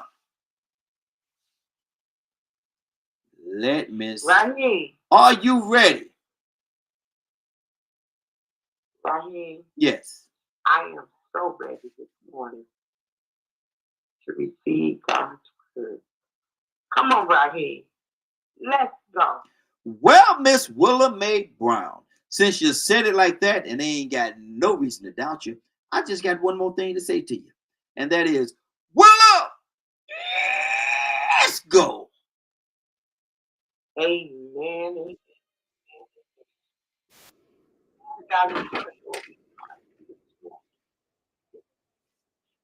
Father, we thank you so much for waking us up this morning, giving us another chance and opportunity at another day.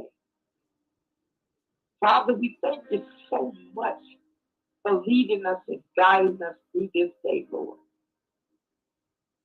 Father, we always believe that this is your plan.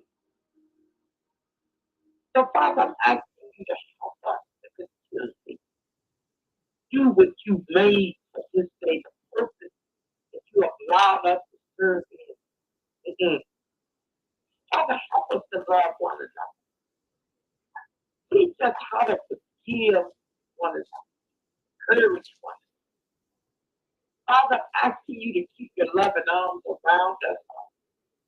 Father, I'm asking you to keep allowing the Holy Spirit to protect us, keep us away from any disease or anybody that's trying to hurt our families, anybody that's trying to destroy our dreams and our vision, Lord. Father, I'm asking you to stand on your promise that no weapon formed against us will prosper. Father, I thank you. Yes, Lord. Yes. Father, I'm praying for that young man I spoke to this morning, Lord. I'm asking you to touch him right now. Father, I'm asking you to open up his heart and his mind. Father, I want it to be like David. You said that you will create in him a clean heart and a righteous spirit, Lord. So, Father, I'm asking you to continue to pour your word into his life, Lord. Thank you, Lord. Father, touch that mother, that father that lost their daughter on yesterday, Lord.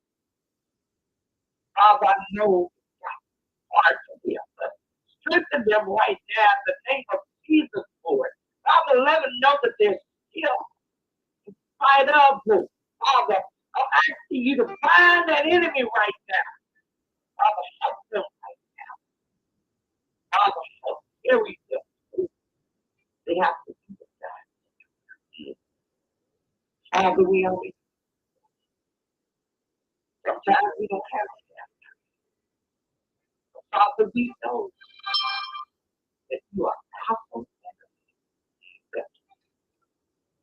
Touch each and every last one that's the one. Father, I'm asking you to guide us in your direction. Because it's your word, born it inside, so that we may apply it to our lives and to more life. That our lives shine forth. So men may see Christ in us. Thank you, Lord. Thank you for the morning glow and your message that you put out each and every day. Thank you for Raheem, for being here. Father, we honor this thing. We glorify and we praise you over your son Jesus' name. Amen. Amen. Felt one comfort, man. I felt one comfort. Right. Yes. To take this opportunity from this day till Tuesday to do a countdown. from a non-partisan perspective at all. I live to fight white supremacy. So we have 6 days and count for you to not only find out about your politicians, like Leonard said, find out the way they vote and what they stand on, but to also start making some of these friends who don't seem concerned or seem more concerned about recreational life, to get them to be aware and be ready to be active, because we know we can show up. We just need to let it show at the polls sometimes. Gotta show up. Gotta show up. Anybody else have anything they want to say before we get out of here? We're going to call you after the broadcast too. Hey, Raheem. Yes, sir. I want people to appeal to their representatives to fight back this redistricting issue, and get involved with some organizations if in your area that are concerned. We see where there's other efforts to block it going on. The federal government, the Supreme Court has made a decision. However, you still have a state government. So don't always take the side that you're defeated. Fight back. That's what you have to do. Yeah. You can't just sit around and ride it on the coattails of people that were killed, harassed, and tortured in the 50s and 60s just of old. It's a shame to even mention MLK's name and don't vote. Yeah. You have the control in certain areas if you go vote. Look at your populations and where you're at. Understand what it means when folks say how bad this redistricting is. The case came out of Louisiana. And now you see all these other states trying to follow suit. Confederacy. Yep. Okay. Folks that were very much so against you being a human being and a citizen with the right to vote. The fight has not continued. So anybody saying racism ain't around no more, you a liar and the truth ain't in you, because here's the proof. Stop telling the same old lies. Seek knowledge, find new truth. Good deal. Good deal. And on that, we're about to get out of here. I want to thank everybody for joining us. And more than that, I want to thank you for allowing DKM Media Group and Associates and the Morning Glow for being a part of your day. It is now 10:10. You're about to exit the Morning Glow. But before you go, I want you to do me 2 favors, if you will. 1, I want you to continue to pray for us, because we are certainly praying for each and every one of you. Number 2, why this is real simple. I want you to go out there, find somebody and give them a hug, because you never know, it could be the only hug that they get, or it could very well be their last. Love you, and ain't nothing you can do about it. Have a great day and a better tomorrow. Then we shine through the light from the Morning Glow. Take it out there into this wicked and cruel world that we live in, and let your light so shine. If you get an opportunity, give somebody some love. You just might find some love in return. Won't that be a beautiful thing? Have a great day. Take care of each other. And please, please, please be blessed. Give somebody some love and truth. They would appreciate it, and I'm sure that you would as well. Have a great day. Talk to you tomorrow morning, if God says the same. Have a great day, y'all. Love you. Be blessed. Take care. Welcome to the stage where hearts unfold in the morning glow, stories untold. Let's paint with words, a masterpiece of art, where dialogues bloom, igniting in every heart. Let's tap into the ocean of thoughts, where waves of healing gently salt. Let's paint with words, a masterpiece of art, where dialogues bloom, igniting every heart. Let's dive into the ocean of thoughts, where waves of healing gently sought. Together we'll mend, stitch by stitch, in the morning glow. Let's make the switch. A symphony of voices, harmonizing the air, echoing truth, banishing despair. Let's sow seeds of unity, watch them grow in this garden of hope under the morning glow. Let's bridge the gaps, erase the line in the tapestry of hearts, let love shine. With every word, a step we take towards a brighter dawn for all our sake. Welcome to the morning glow, where dreams take flight in this realm of possibilities. Let's unite, together we stand, hand in hand, healing the nation across the land.